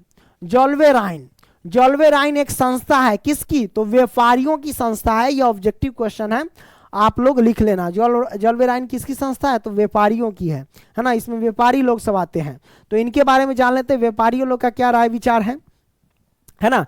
इस संगठन से जितने भी शुल्क अवरोध था, है ना, उसे खत्म कर दिया गया, है ना। क्या था? उसे खत्म कर दिया गया। अगला पॉइंट है कि मुद्राओं की संख्या, क्या है? मुद्राओं की संख्या पहले की अपेक्षा कम कर दिया गया। मुद्राओं की संख्या जो है वो पहले की अपेक्षा क्या कर दिया गया? इसको कम कर दिया गया। क्योंकि पहले प्रत्येक राज्य में, है ना, अलग अलग राज्य में अलग अलग मुद्रा चलती थी, है ना। सब राज्य में, मतलब इस राज्य में कोई और मुद्रा, उस राज्य में कुछ और मुद्रा, उस राज्य में कुछ और मुद्रा, ऐसे चलती थी, है ना। जिससे व्यापारियों को दिक्कत का सामना करना पड़ता था। सिंपल सी बात है, आपके पास कुछ और मुद्रा, उसके पास कुछ और मुद्रा, तो व्यापारी अपना प्रोडक्ट बेचने में उसको दिक्कत का सामना करना पड़ता था, है ना, करना पड़ता था। पैसे को, है ना, बदलने में, और हर राज्य में अपना अपना सिक्का हुआ करता था, है ना।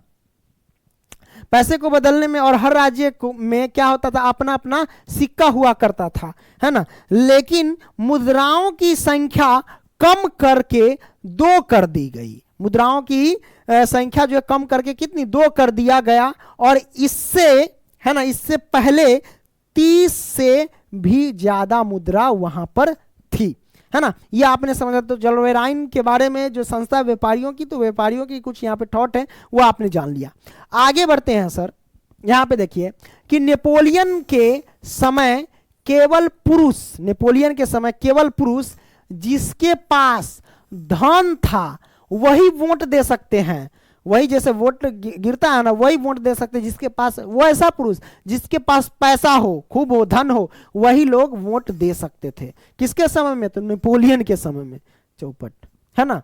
रूढ़िवादी, रूढ़िवादी 1815 के बाद नया रूढ़िवादी आ गया, है ना। रूढ़िवादी जो है 1815 के बाद नया रूढ़िवादी आ गया, है ना। 1815 में ऑस्ट्रिया, फ्रांस, रूस, ब्रिटेन ने मिलकर नेपोलियन को हराया। नेपोलियन को क्या कर दिया, हराया, है ना, वाटरलू की लड़ाई में। अच्छा, कोई आपसे पूछेगा कि ऑस्ट्रिया, फ्रांस, रूस, ब्रिटेन मिलकर के नेपोलियन को किस युद्ध में हराया, तो आप कहेंगे सर वाटरलू के युद्ध में हराया। किस युद्ध में हराया, तो वाटरलू के युद्ध में हरा दिया, लड़ाई में, है ना। इसके बाद यूरोपीय सरकार जो है पारंपरिक संस्थाएं और परिवार को बनाए रखना चाहता था। इसके लिए उन्होंने नेपोलियन के समय में जितने भी बदलाव हुए थे उन सब को खत्म कर दिया, जिसके लिए एक समझौता किया गया जिसका नाम था वियना समझौता, है ना। और ये 1985 में हुआ, है ना। अगर आपसे कोई पूछेगा कि वियना समझौता कब हुआ, तो आप बोलेंगे 1985 ईस्वी में। कहो सर जी, कहीं और बिजी। नेक्स्ट आगे बढ़ते हैं। वियना समझौता से हुआ बदलाव के बारे में जान लेते हैं। वियना समझौता से हुआ बदलाव क्या क्या हुआ उसके बारे में जान लेते हैं। यहां पे पहला पॉइंट कि पहला फ्रांस की सीमाएं, सीमाएं एक प्रकार का कमी होता है बायोलॉजी की भाषा में कि क्या क्या सीमाएं हैं, है ना। देखो, पहला फ्रांस की सीमाएं पर कई राज्य कायम कर दिया गया, है ना। फ्रांस की सीमाएं पर कई राज्य कायम कर दिया गया था ताकि भविष्य में फ्रांस अपना विस्तार ना कर सके, अपना विस्तार जो है अपने क्षेत्र को बढ़ा ना सके, ठीक है। दूसरा पॉइंट है कि फ्रांसीसी क्रांति के दौरान हटाए बुर्बो वंश, पूर्व वंश लिखा, बुर्बो वंश होना चाहिए, हटाए बुर्बो वंश को सत्ता में बहाल कर, है ना, बाहर, है ना, बाहर कर दिया गया और राजतंत्र जारी कर दिया गया, ठीक है। यह आपने समझ लिया। नेक्स्ट, क्रांतिकारियों के बारे में जान लेते हैं, है ना। क्रांतिकारियों, देखो, यूरोपियन, क्या मैंने लिखा कि यूरोपियन सरकार के इन सारे निर्णय के विरोध में क्रांतिकारी ने, है ना, जन्म लिया। क्रांतिकारियों ने अंदर ही अंदर कुछ खुफिया समाज का निर्माण किया। क्या किया, खुफिया समाज का निर्माण किया, ना कहते खुफिया एजेंसी, है ना। उसी प्रकार से खुफिया समाज का निर्माण कर लिया, जिसका गुप्त खुफिया समाज के निर्माण का एक काम किया जिसका मुख्य मकसद था, क्या मुख्य मकसद था, लक्ष्य था, मुख्य मकसद लक्ष्य था। क्या लक्ष्य था, यहां पे देख सकते हैं, राष्ट्रवाद का बदलाव, है ना। दूसरा लक्ष्य था वियना संधि का विरोध करना, और तीसरा था स्वतंत्रता के लिए लड़ना, है ना। इन तीनों के बारे में हम जानेंगे। तो आइए हम क्या करते हैं, आगे बढ़ते हैं। तो ये आपने समझ लिया, है ना, ये मिटा दिए हैं क्योंकि हमें एडिट करना पड़ा था, है ना। चलिए अब हम क्या करते हैं, नेक्स्ट चलते हैं। अब यहां पे क्या आवाज कर रहा है, टे टे बोल रहा था। हाँ, तो मैं क्या पढ़ाने वाला हूं, यहां पे देख सकते हैं कि क्रांतिकारियों का युग, जैसे कि योग लिखा गया, ये युग होगा, ठीक है। तो क्रांतिकारियों का युग जो है ना, कितना से कितना ईस्वी को कहा जाता है तो 1830 से 1848 ईस्वी को क्रांतिकारियों का युग कहा जाता है। यहां पे मैं लिख देता हूं 1848 ईस्वी, ठीक है। तो क्रांतिकारियों के युग को हम क्या मतलब 1830 से लेकर के 1848 ईस्वी को क्रांतिकारियों का युग कहा जाता है। अब आज थोड़ी सी चेंज हो रही है, ये सब फैक्ट है, मैं फैक्ट बताने जा रहा हूं। यहां पे देखो, जैसा कि यूनान में स्वतंत्रता के लिए संघर्ष जो है ना वो 1821 ईस्वी से ही प्रारंभ हो गया था, है ना। यूनान में स्वतंत्रता के लिए यानी आजादी के लिए ये जो संघर्ष जो है वो कितना ईस्वी से 1821 ईस्वी से ही प्रारंभ हो गया था, यानी शुरू हो गया था। अगला पॉइंट मैंने लिया कि यूनानी लड़ाई, है ना, यूनानी लड़ाई में अनेक मदद किया इस लड़ाई में, यानी यूनानी लड़ाई में बहुत सारे लोग मदद किया। और इस लड़ाई में जो है यूनानी जो है ना वो खुद थे और कुछ पश्चिमी यूरोपीय के थे, है ना, कुछ पश्चिमी यूरोपीय के थे। यूनानी तो खुद थे यूनानी लोग, है ना, लेकिन इसके साथ पश्चिमी यूरोपीयों के भी थे, है ना। और कलाकारों ने भी अपनी पेंटिंग से इसमें मदद किए, मतलब कलाकार ने चित्र के माध्यम से राष्ट्रवादी भावना को जगाया लोगों के बीच में, है ना। तो कलाकारों ने भी अपनी पेंटिंग से इसमें मदद किए और कवि भी इसमें शामिल थे, है ना। ये आपने देखा, इसमें पूरे यूरोप में राष्ट्रवाद का विचार जो है बहुत ही मजबूत हो गया युद्ध के बाद, है ना। युद्ध के बाद देखिए मैंने क्या बोला कि इसमें पूरे यूरोप में राष्ट्रवाद का विचार बहुत ही मजबूत हो गया, है ना, हो गया। और युद्ध के बाद, है ना, युद्ध के बाद 1832 में कुस्तुनतुनिया की संधि हुई। कुस्तुनतुनिया की संधि किस ईस्वी में हुई? 1832 ईस्वी में हुई, इस बात को ध्यान रखना। तो कुस्तुनतुनिया की संधि हुई, है ना, कुस्तुनतुनिया की संधि पेश किया गया, ऐसा आप कह सकते हैं, है ना, जिससे यूनान एक स्वतंत्र राष्ट्र बन गया, है ना, या स्वतंत्र राष्ट्र क्या लिख सकते हैं, घोषित हो गया। तो ये सब फैक्ट है जो मैंने आपको बताया। नेक्स्ट आगे बढ़ते हैं, रूमानीवाद। रूमानीवाद क्या है इसके बारे में समझ लेते हैं। तो रूमानीवाद कल्पना और राष्ट्रीय भावना है ना, राष्ट्रीय विकास, है ना, राष्ट्रीय विकास केवल युद्ध, राष्ट्रीय विकास केवल युद्ध और क्षेत्रीय विस्तार से नहीं होगा। राष्ट्रीय विकास जो होता है केवल युद्ध और क्षेत्रीय विस्तार से नहीं होगा। इसके लिए जो है ना हम काव्य, कला, कहानी, किस्सा, है ना, और संगीत की भी मदद लेनी पड़ती है। इस बात को ध्यान रखना, ठीक है, लेनी पड़ेगी। जैसे कि रूस में एक भाषा पोलिश का प्रयोग एक राष्ट्रवादी के रूप में किया जाता है ना, या फिर किया गया, ऐसे आप कह सकते हो, ठीक है। नेक्स्ट, रूमानीवाद को समझ लिया आपने। अब देखिए, जैसा कि आप जानते हैं कि 1830 से 1848 ईस्वी को क्या कहा जाता है? क्रांतिकारी युग कहा जाता है ना। क्या कहा जाता है मेरे भाई? क्रांतिकारी युग कहा जाता है।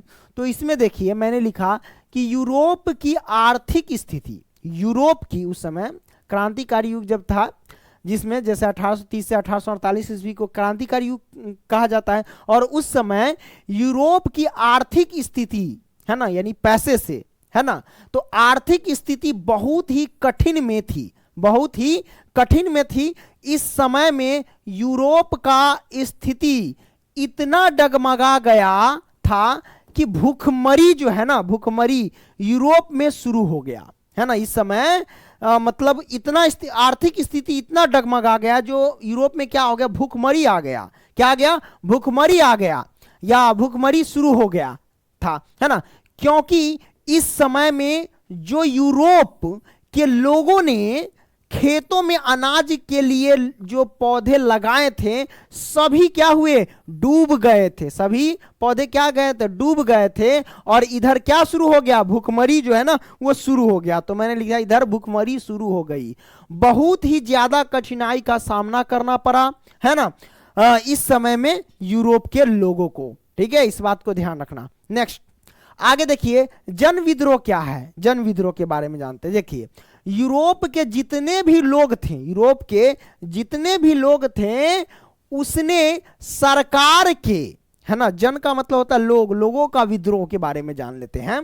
तो यूरोप के जितने भी लोग थे, उसने सरकार के खिलाफ क्या कर दिया? विद्रोह स्टार्ट कर दिया। सरकार की नीतियों का विद्रोह करने लगा, है ना, सरकार के बातों का विरोध करने लगा। तो सरकार के खिलाफ विद्रोह स्टार्ट कर दिए गए, गए, है ना।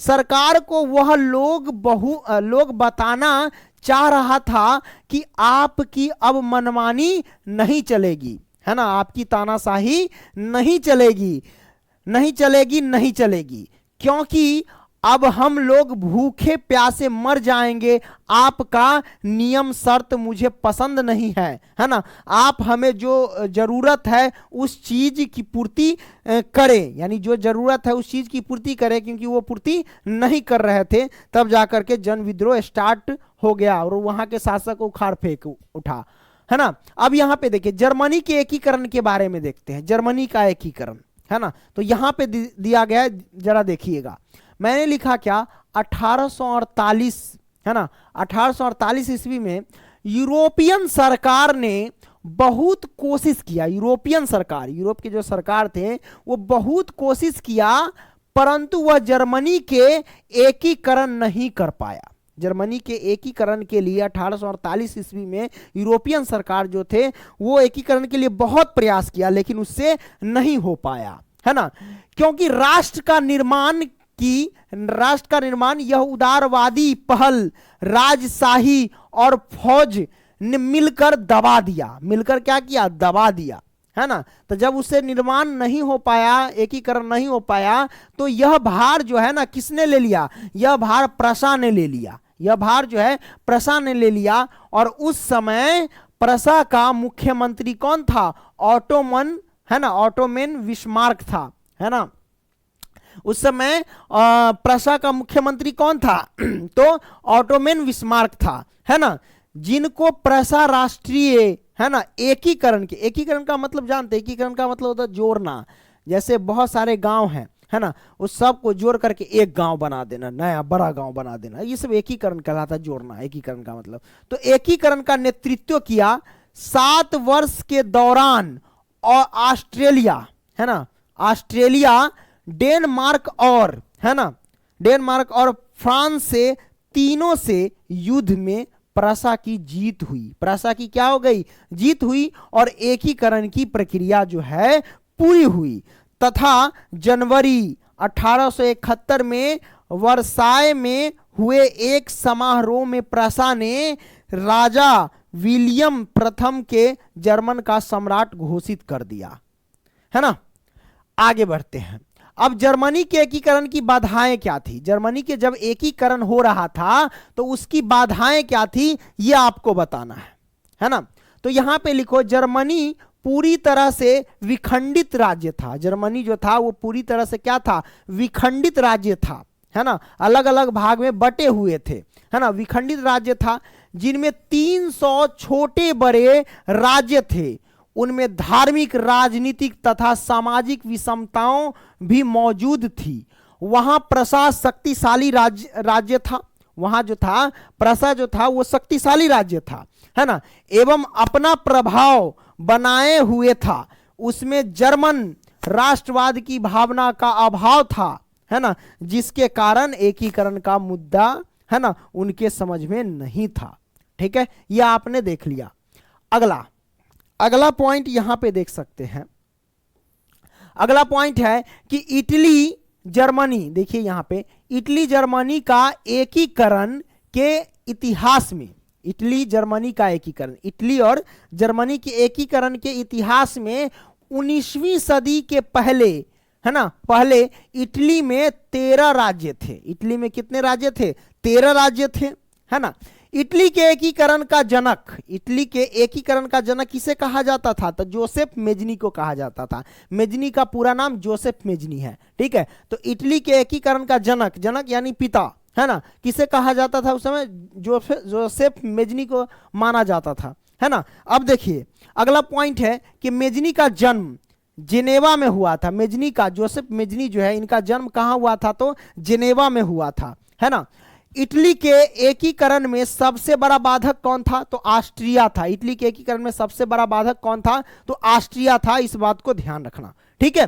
अगला पॉइंट है, इटली की समस्या को काउंट काबूर ने अंतरराष्ट्रीय समस्या बना दिया था। इटली की समस्या के, इटली की जो समस्या थी उसे अंतरराष्ट्रीय समस्या कौन बना दिया, तो काउंट काबूर ने बना दिया। कौन बना दिया, काउंट काबूर ने बना दिया, ठीक है। इटली के एकीकरण की तलवार, है ना, इटली के एकीकरण की तलवार गैरीबाल्डी को कहा जाता है। अगर आपसे कोई पूछे कि इटली के एकीकरण की तलवार किसे कहा जाता है तो आप कहना गैरीबाल्डी को कहा जाता है। ठीक है, अगला पॉइंट है, इटली के एकीकरण का श्रेय मेजनी, काउंट काबूर और गैरीबाल्डी को दिया जाता है। इटली के एकीकरण में मतलब इटली का जब एकीकरण हो रहा था उसमें महत्वपूर्ण भूमिका निभाए थे कौन? मेजनी, काउंट काबूर और गैरीबाल्डी। ठीक है, नेक्स्ट यहां पे देख सकते हैं यंग इटली की स्थापना, यंग इटली की स्थापना जो है 1831 ईस्वी में जोसेफ मेजनी ने किया, है ना। क्लियर, ये सब फैक्ट है, आप ऑब्जेक्टिव क्वेश्चन भी समझ सकते हैं, इसको याद करें तो बढ़िया रहेगा। नेक्स्ट, गैरीबाल्डी लाल कुर्ती नाम से सेना का संगठन किया था, है ना। अगर आपसे पूछे कि गैरीबाल्डी ने किस सेना का संगठन किया था तो आप कहना लाल कुर्ती नामक सेना का संगठन किया था, कौन? तो गैरीबाल्डी। अगला पॉइंट है विक्टर एमैनुएल है ना, विक्टर एमैनुएल, है ना, सार्डिनिया का शासक था।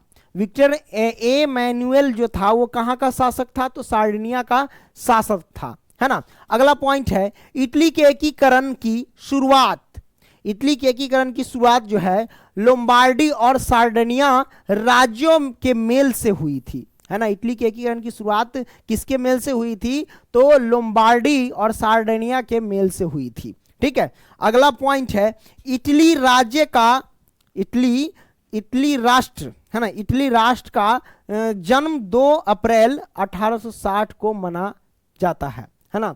इटली राष्ट्र का जन्म जो है वो 2 अप्रैल 1860 ईस्वी को माना जाता है, इस बात को ध्यान रखना। अगला पॉइंट है 1871 ईस्वी में रोम को संयुक्त, है ना, संयुक्त इटली का राजधानी घोषित किया गया। ओके, नेक्स्ट, ये सब फैक्ट है, पॉइंट टू पॉइंट मैं अभी आपको बता रहा हूं। ठीक है, नेक्स्ट क्वेश्चन, अगला पॉइंट, यदि समाज में क्रांति लानी हो तो क्रांति का नेतृत्व नवयुवकों के हाथ में दे दो, यह कथन किसने कहा? है ना, तो यह कथन जो है जोसेफ मेजनी ने कहा, है ना। अगर आपसे ऑब्जेक्टिव पूछे, क्या आपसे ऑब्जेक्टिव पूछे कि यदि समाज में क्रांति लानी हो, है ना, तो क्रांति का नेतृत्व युवाओं के हाथ में दे दो, यह कथन किसने कहा? तो आप कहेंगे जोसेफ मेजनी ने कहा। ठीक है, अगला पॉइंट है कि इटली का एकीकरण 1871 ईस्वी में काउंट काबूर ने किया। इटली का एकीकरण 1871 ईस्वी में किसने किया? काउंट काबूर ने किया। इटली की एकता का जन्मदाता नेपोलियन था, है ना, या इटली के एकता का जन्मदाता नेपोलियन को कहा जाता है, ऐसे आप बोल सकते हैं।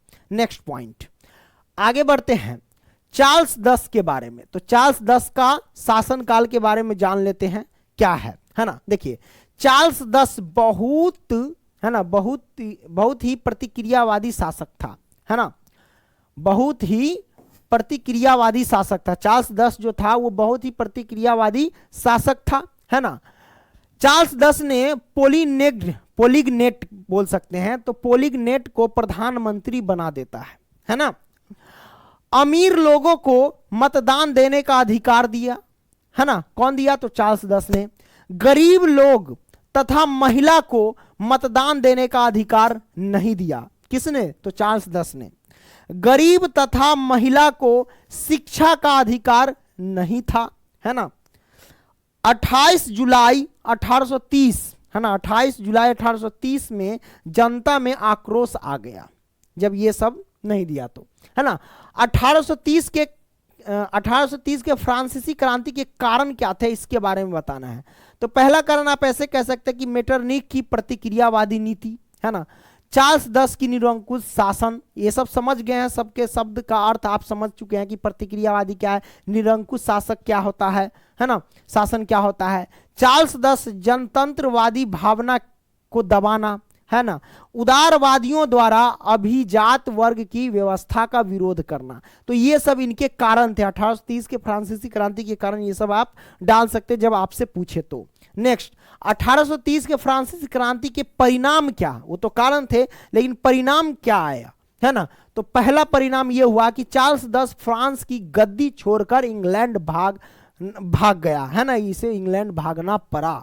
ठीक है, अगला पॉइंट है कि फ्रांस में बुर्बो वंश का अंत हो गया, फ्रांस में जो है बुर्बो वंश का अंत हो गया। अगला पॉइंट है कि फिर आयले, है ना, आलेयंस वंश के लुई फिलिप को शासक बनाया गया, है ना। अगला पॉइंट, संवैधानिक राजतंत्र को स्थापित किया, है ना। उसके बाद मेटरनिक व्यवस्था को भंग कर दिया, है ना, कर दिया। अगला पॉइंट है कि 1830 से 1848 ईस्वी, है ना, लुई फिलिप थे, ओके, इनका शासन था। आगे बढ़ते हैं 1848 के, अगला जो था ये 1830 के, अब 1848 के फ्रांसीसी क्रांति के कारण क्या थे ये आपको बताना है ना। लुई फिलिप का नीति कमजोर नीति था, है ना, इनका नीति क्या था, कमजोर नीति था। अगला पॉइंट क्या है कि लुई फिलिप ने प्रधानमंत्री गोजो को, कहीं कहीं गीजो रहता है ना, तो लुई फिलिप ने प्रधानमंत्री गोजो को बना दिया था, जो कि किसी प्रकार का सुधार नहीं कर रहा था, ये एकदम बैठा था, कोई मतलब कोई विकास ही नहीं कर रहा था, किसी चीज में सुधार ही नहीं कर रहा था, है ना। अगला पॉइंट, पूंजीपति के साथ देने लगा, है ना, ये जो था ये पूंजीपति को क्या करने लगा, साथ देने लगा, जो जिसके पास बिजनेसमैन है, जिसके पास पैसा है ना, उनका साथ देने लगा, गरीब का साथ नहीं दे रहा था, है ना। आयात निर्यात पर ध्यान नहीं दे रहा था, है ना, आयात निर्यात पर क्या कर रहा था, ध्यान नहीं दे रहा था। बेरोजगारी और भूखमरी आ गया जिसके कारण, है ना, लोगों ने फिर से राजा का विरोध कर राजा को भगा दिया। सिंपल सी बात है, आप जब काम नहीं करेंगे, ये क्या करता था, पूंजीपति के साथ देने लगा था। पूंजीपति लोग तो बहुत कम होते हैं, गरीब लोग तो ज्यादा होते हैं, सब विरोध करके उसको भगा दिया, है ना। तो लोगों ने फिर से राजा का विरोध कर राजा को भगा दिया, है ना। अगला पॉइंट, फिर से फ्रांस में द्वितीय गणराज्य की स्थापना किया गया, है ना, और नेपोलियन 3 को फ्रांस का सम्राट बना दिया गया। ये नेपोलियन 1, नेपोलियन 2, नेपोलियन 3 चलता रहता है ना। आगे बढ़ते हैं, अब बात करते हैं मेजनी के बारे में, है ना। मेजनी का जन्म कब हुआ था, तो 1807 ईस्वी में जिनेवा में हुआ था, है ना। पॉइंट है कि मेजनी साहित्यकार, गणतांत्रिक विचारों का समर्थक और योग्य सेनापति था। कहने का मतलब मेजनी जो था साहित्य को लिखने, साहित्यकार का जो साहित्य लिखता है, साहित्यकार था, गणतांत्रिक विचारों का भी समर्थक था। गण मतलब लोग, लोग के विचारों का भी ये समर्थक था, लोग जो विचार करते थे उनका ये साथ देते थे, समर्थ करते थे, सपोर्ट करते थे, है ना। योग्य सेनापति यानी किसी चीज के लायक हो, है ना, वो लायक थे, जो सेनापति का जो पद होता है उसके वो लायक थे, ठीक है। तथा मेजनी का संबंध कार्बोनरी नामक गुप्त दल से था। ऑब्जेक्टिव क्वेश्चन ऐसे पूछा जाता है कि मेजनी का संबंध किससे था, तो आप कहेंगे कार्बोनरी से था, है ना। कार्बोनरी क्या था, ये गुप्त दल था, ठीक है। अगला पॉइंट है कि 1830 में मेजनी उत्तरी और मध्य इटली, उत्तरी और मध्य इटली मतलब उत्तरी इटली और मध्य इटली ऐसे कह सकते हैं। तो 1830 में मेजनी जो था, कॉमा लगाओ, मेजनी उत्तरी और मध्य इटली का एकीकरण करना चाहा, लेकिन मेटरनिख ने नागरिक आंदोलन का दबाव दिया, जिसके कारण मेजनी को इटली से भागना पड़ा, है ना। अगला पॉइंट है, मेजनी ने 1831 में यंग इटली नामक संस्था का स्थापना किया, है ना। अगर आपसे कोई पूछे कि 1831 ईस्वी में यंग इटली नामक का स्थापना किसने किया, तो आप कहेंगे सर मेजनी ने किया, ठीक है। अगला पॉइंट है कि मेजनी ने 1834 में यंग यूरोप नामक संस्था का स्थापना किया। भाई ये देखो, यंग इटली का स्थापना किसने किया, हाँ, यंग इटली का स्थापना किसने किया, तो मेजनी ने ही किया। यंग यूरोप का स्थापना किसने किया, तो मेजनी ने ही किया। तो यंग यूरोप का नामक संस्था का जो स्थापना हुआ था तो 1834 ईस्वी में हुआ था, है ना। अगला पॉइंट है 1848 में मेजनी पुनः इटली आ गया, ठीक है। अगला पॉइंट, अब देखिए, मेजनी इटली का एकीकरण जो है ना एकीकरण कर गणराज्य बनाना चाहता था। गणराज्य, लोगों का राज्य, है ना, लोगों के जहां विचार चल सके, है ना। अगला पॉइंट है, लेकिन सार्डिनिया, सार्डिनिया इसको बोलते हैं, लेकिन सार्डिनिया पिडमाउंट का शासक है ना, शासक चार्ल्स एबर्ट है ना, एल्बर्ट, एल्बर्ट अपने नेतृत्व में इटली का एकीकरण करना चाहता था, है ना। अगला पॉइंट है कि पोप इटली को धर्मराज बनाना चाहता था। पोप जो था वो इटली को क्या बनाना चाहता था, धर्मराज बनाना चाहता। पोप किसको बोलते हैं, पंडित को बोलते हैं ना, हाँ पोप जो है ना वो पंडित को बोलते हैं, ठीक है। तो पोप जो था, जो पंडित था, वो धर्मराज बनाना चाहता था इटली को, धर्म के हिसाब से सब कुछ चले, है ना। इसी में मैंने लिया कि इसी तरह तीनों में टकराव, यानी जो तीनों आदमी थे सब अलग अलग अपना विचार देते थे, कोई किसी तरह इटली का एकीकरण करना चाहता था, कोई कुछ बनाना चाहता था, है ना। तो भाई तीनों का अलग अलग विचार था, तो तीनों में स्वाभाविक बात एक जगह आएगा तो टकराव तो होगा ही। तो इसी तरह मैंने लिखा कि इसी तरह तीनों में टकराव के वजह से इटली का एकीकरण नहीं हुआ, तो मेजनी पुनः फिर वापस चला गया, है ना। हेलो हेलो, आगे बढ़ते हैं। अब बात आता है इटली के एकीकरण का द्वितीय चरण, क्योंकि इटली के एकीकरण का पहले चरण असफल रहा, इटली का एकीकरण हो नहीं पाया, है कि ना। तो अब यहां पे इटली का एकीकरण द्वितीय चरण में देखिए, है ना। 19वीं सदी के मध्यम इटली जो है ना वो 7 राज्यों में विभक्त थे, विभक्त का मतलब बटा हुआ, तो 7 राज्यों में बटे हुए थे, ये सातों के सातों राज्य, ठीक है। तो ये देखिए सवोई, सवोई सार्डिनिया, है ना, सेवोई और सार्डिनिया पर किसने राज किया, तो इटली का राज चलता था वहां पे, है ना, इटली का। लोबर्डी, है ना, लोबर्डी और वेनेसिया, है ना, इस पर किसका, तो ऑस्ट्रिया का शासन था, है ना। सिसिली और नेपल्स पर किसका, तो फर्डिनेंड का शासन था। पेपल पर किसका शासन था, तो पोप का शासन था। पद्मा पे किसका शासन था, तो हैप्सबर्ग का शासन था, है ना। मोडेना पर किसका शासन था, तो हैप्सबर्ग का, इस पर भी हैप्सबर्ग का ही शासन था। और टस्कनी पर, है ना, टस्कनी पर किसका शासन था, तो हैप्सबर्ग का शासन था। ये तीनों पर हैप्सबर्ग का ही शासन था। आगे बढ़ते काउंट काबूर के बारे में जान लेते हैं, है ना। देखिए सार्डिनिया पिडमाउंट, सार्डिनिया पिडमाउंट के शासक विक्टर इमैनुएल काउंट काबूर को प्रधानमंत्री पद पर नियुक्त कर दिया गया, है ना, यानी नियुक्त किया उसने। अगला पॉइंट है कि काउंट काबूर एक सफल कूटनीतिज्ञ एवं राष्ट्रवादी तथा काउंट काबूर इटली के एकीकरण में सबसे बड़ी बाधक ऑस्ट्रिया को मानते थे।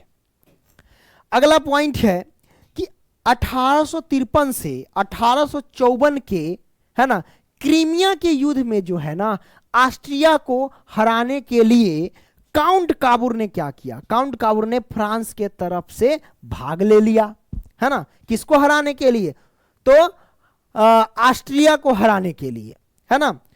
अच्छा अगला पॉइंट है कि काउंट काबूर ने फ्रांस के नेपोलियन 3 से एक कूटनीतिज्ञ संधि ऑस्ट्रिया को पराजित करने के लिए किया, है ना, एक कूटनीतिज्ञ संधि किया, किसको पराजित करने के लिए, ऑस्ट्रिया को पराजित करने के लिए। अगला पॉइंट कि काउंट काबूर ऑस्ट्रिया को, है ना, काउंट काबूर जो है ऑस्ट्रिया को हराकर लोम्बार्डी, है ना, और पिडमाउंट पर कब्जा कर लिया। अगला पॉइंट, फ्रांस का मदद करने के बदले में काबूर ने नीस और सोवाय नामक रियासत फ्रांस को दे दी, है ना। अगला पॉइंट क्या है, 1860 से 1861 तक काबूर ने सिर्फ रोम को छोड़कर उत्तरी और मध्यम इटली के सभी रियासत को मिला लिया था, है ना। नेक्स्ट पॉइंट, 1862 तक दक्षिणी इटली रोम तथा वेनेशिया को छोड़कर बाकी रियासत का मिला लिया, है ना, रियासत को मिला लिया। अगला पॉइंट, गैरीबाल्डी के बारे में जान लेते हैं। गैरीबाल्डी पेशे से एक नाविक था। नाविक का मतलब होता है नाव चलाने वाला, वो नाव चलाते थे, तो पेशा उनका था नाव चलाना, है ना। तो गैरीबाल्डी पेशे से क्या थे मेरे भाई? नाविक थे। ऑब्जेक्टिव क्वेश्चन पूछ दिया जाता है कि गैरीबाल्डी पेशे से क्या थे, तो आप कहेंगे नाविक थे, है ना।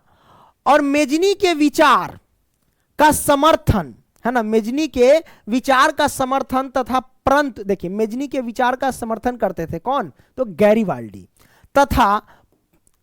तथा परंतु काहेला दे दिया, है ना, का समर्थन, परंतु बाद में, है ना, परंतु बाद में काबुल के संवैधानिक राजतंत्र का पक्षधर बन गया। ही पहले गैरीबाल्डी जो ना मेजनी के विचार का पहले गैरीबाल्डी समर्थक था, लेकिन बाद में वो बदल गया, किसका पक्षधर हो गया? तो संवैधानिक राजतंत्र का पक्षधर हो गया। अगला पॉइंट, गैरीबाल्डी सिसिली और नेपल्स पर आक्रमण कर वहां गणतंत्र की स्थापना किया, है ना। अगला पॉइंट, गैरीबाल्डी ने जज तो न्यायाधीश हो जाएगा। गैरीबाल्डी ने जब रोम पर आक्रमण की, है ना, तो योजना बनाई, आक्रमण करने की योजना, ऐसे लिख सकते हैं कि गैरीबाल्डी ने जब रोम पर आक्रमण करने की योजना बनाई तो काबुल ने रोम रक्षा, है ना, रोम को रक्षा करने के लिए अपना सेना भेज दी।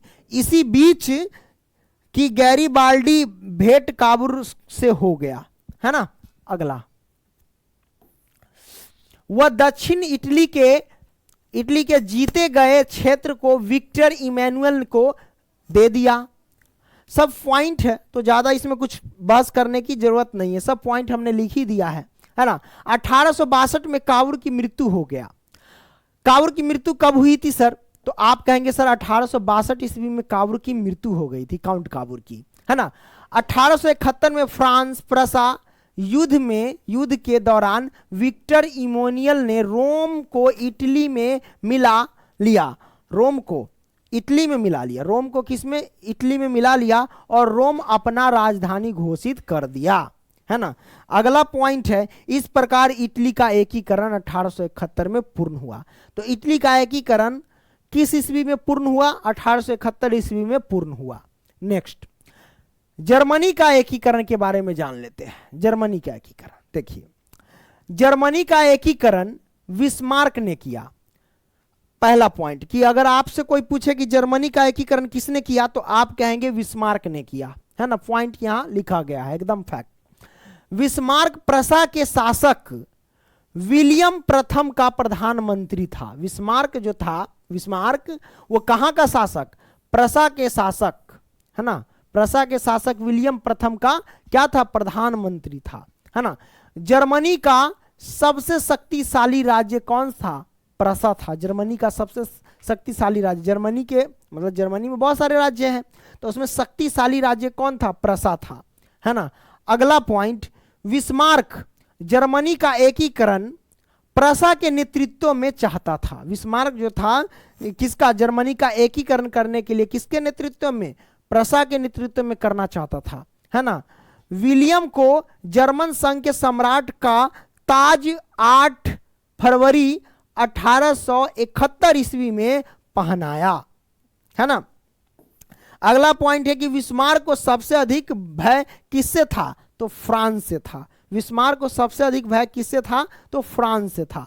नेक्स्ट, है ना, बिस्मार्क 8 फरवरी 1871 में विलियम प्रथम को जर्मन संघ का ताज पहनाया गया, है ना।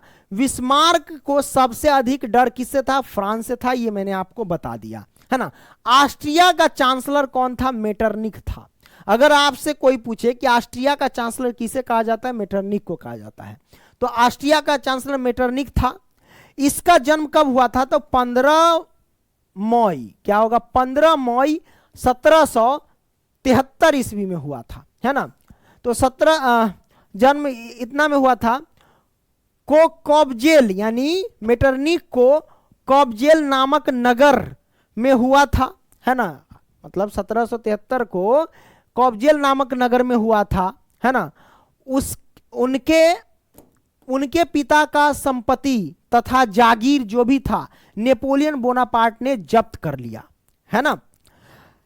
इनका शादी 1795 ईस्वी में ऑस्ट्रिया के तत्कालीन चांसलर कनीज की पुत्री के साथ हुआ था, है ना।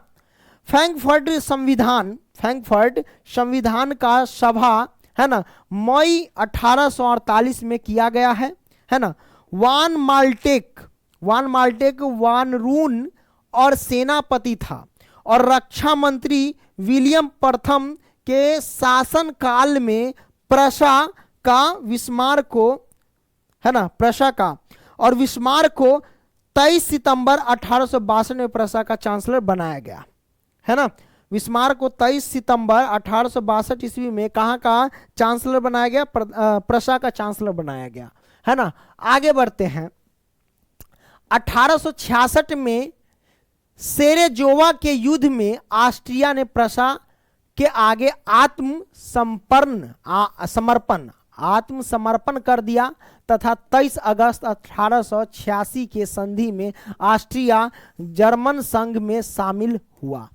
अगला पॉइंट है कि 15 जुलाई 1870 ईस्वी को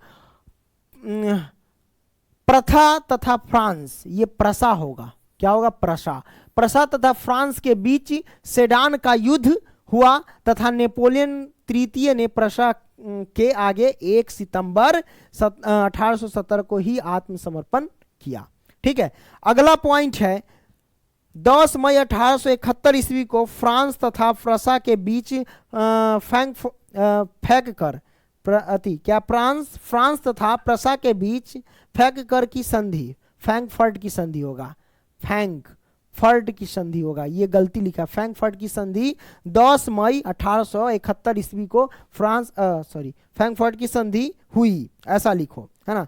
सेडान के युद्ध के बाद जर्मनी का एकीकरण समाप्त हुआ, है ना। सेडान के युद्ध के बाद जर्मनी का एकीकरण समाप्त हुआ। तो आई होप कि आप समझ गए होंगे। यहीं तक रहने देते हैं, इसके बाद ये चैप्टर समाप्त होता है। मिलेंगे अगली वीडियो में, तब तक के लिए बाय।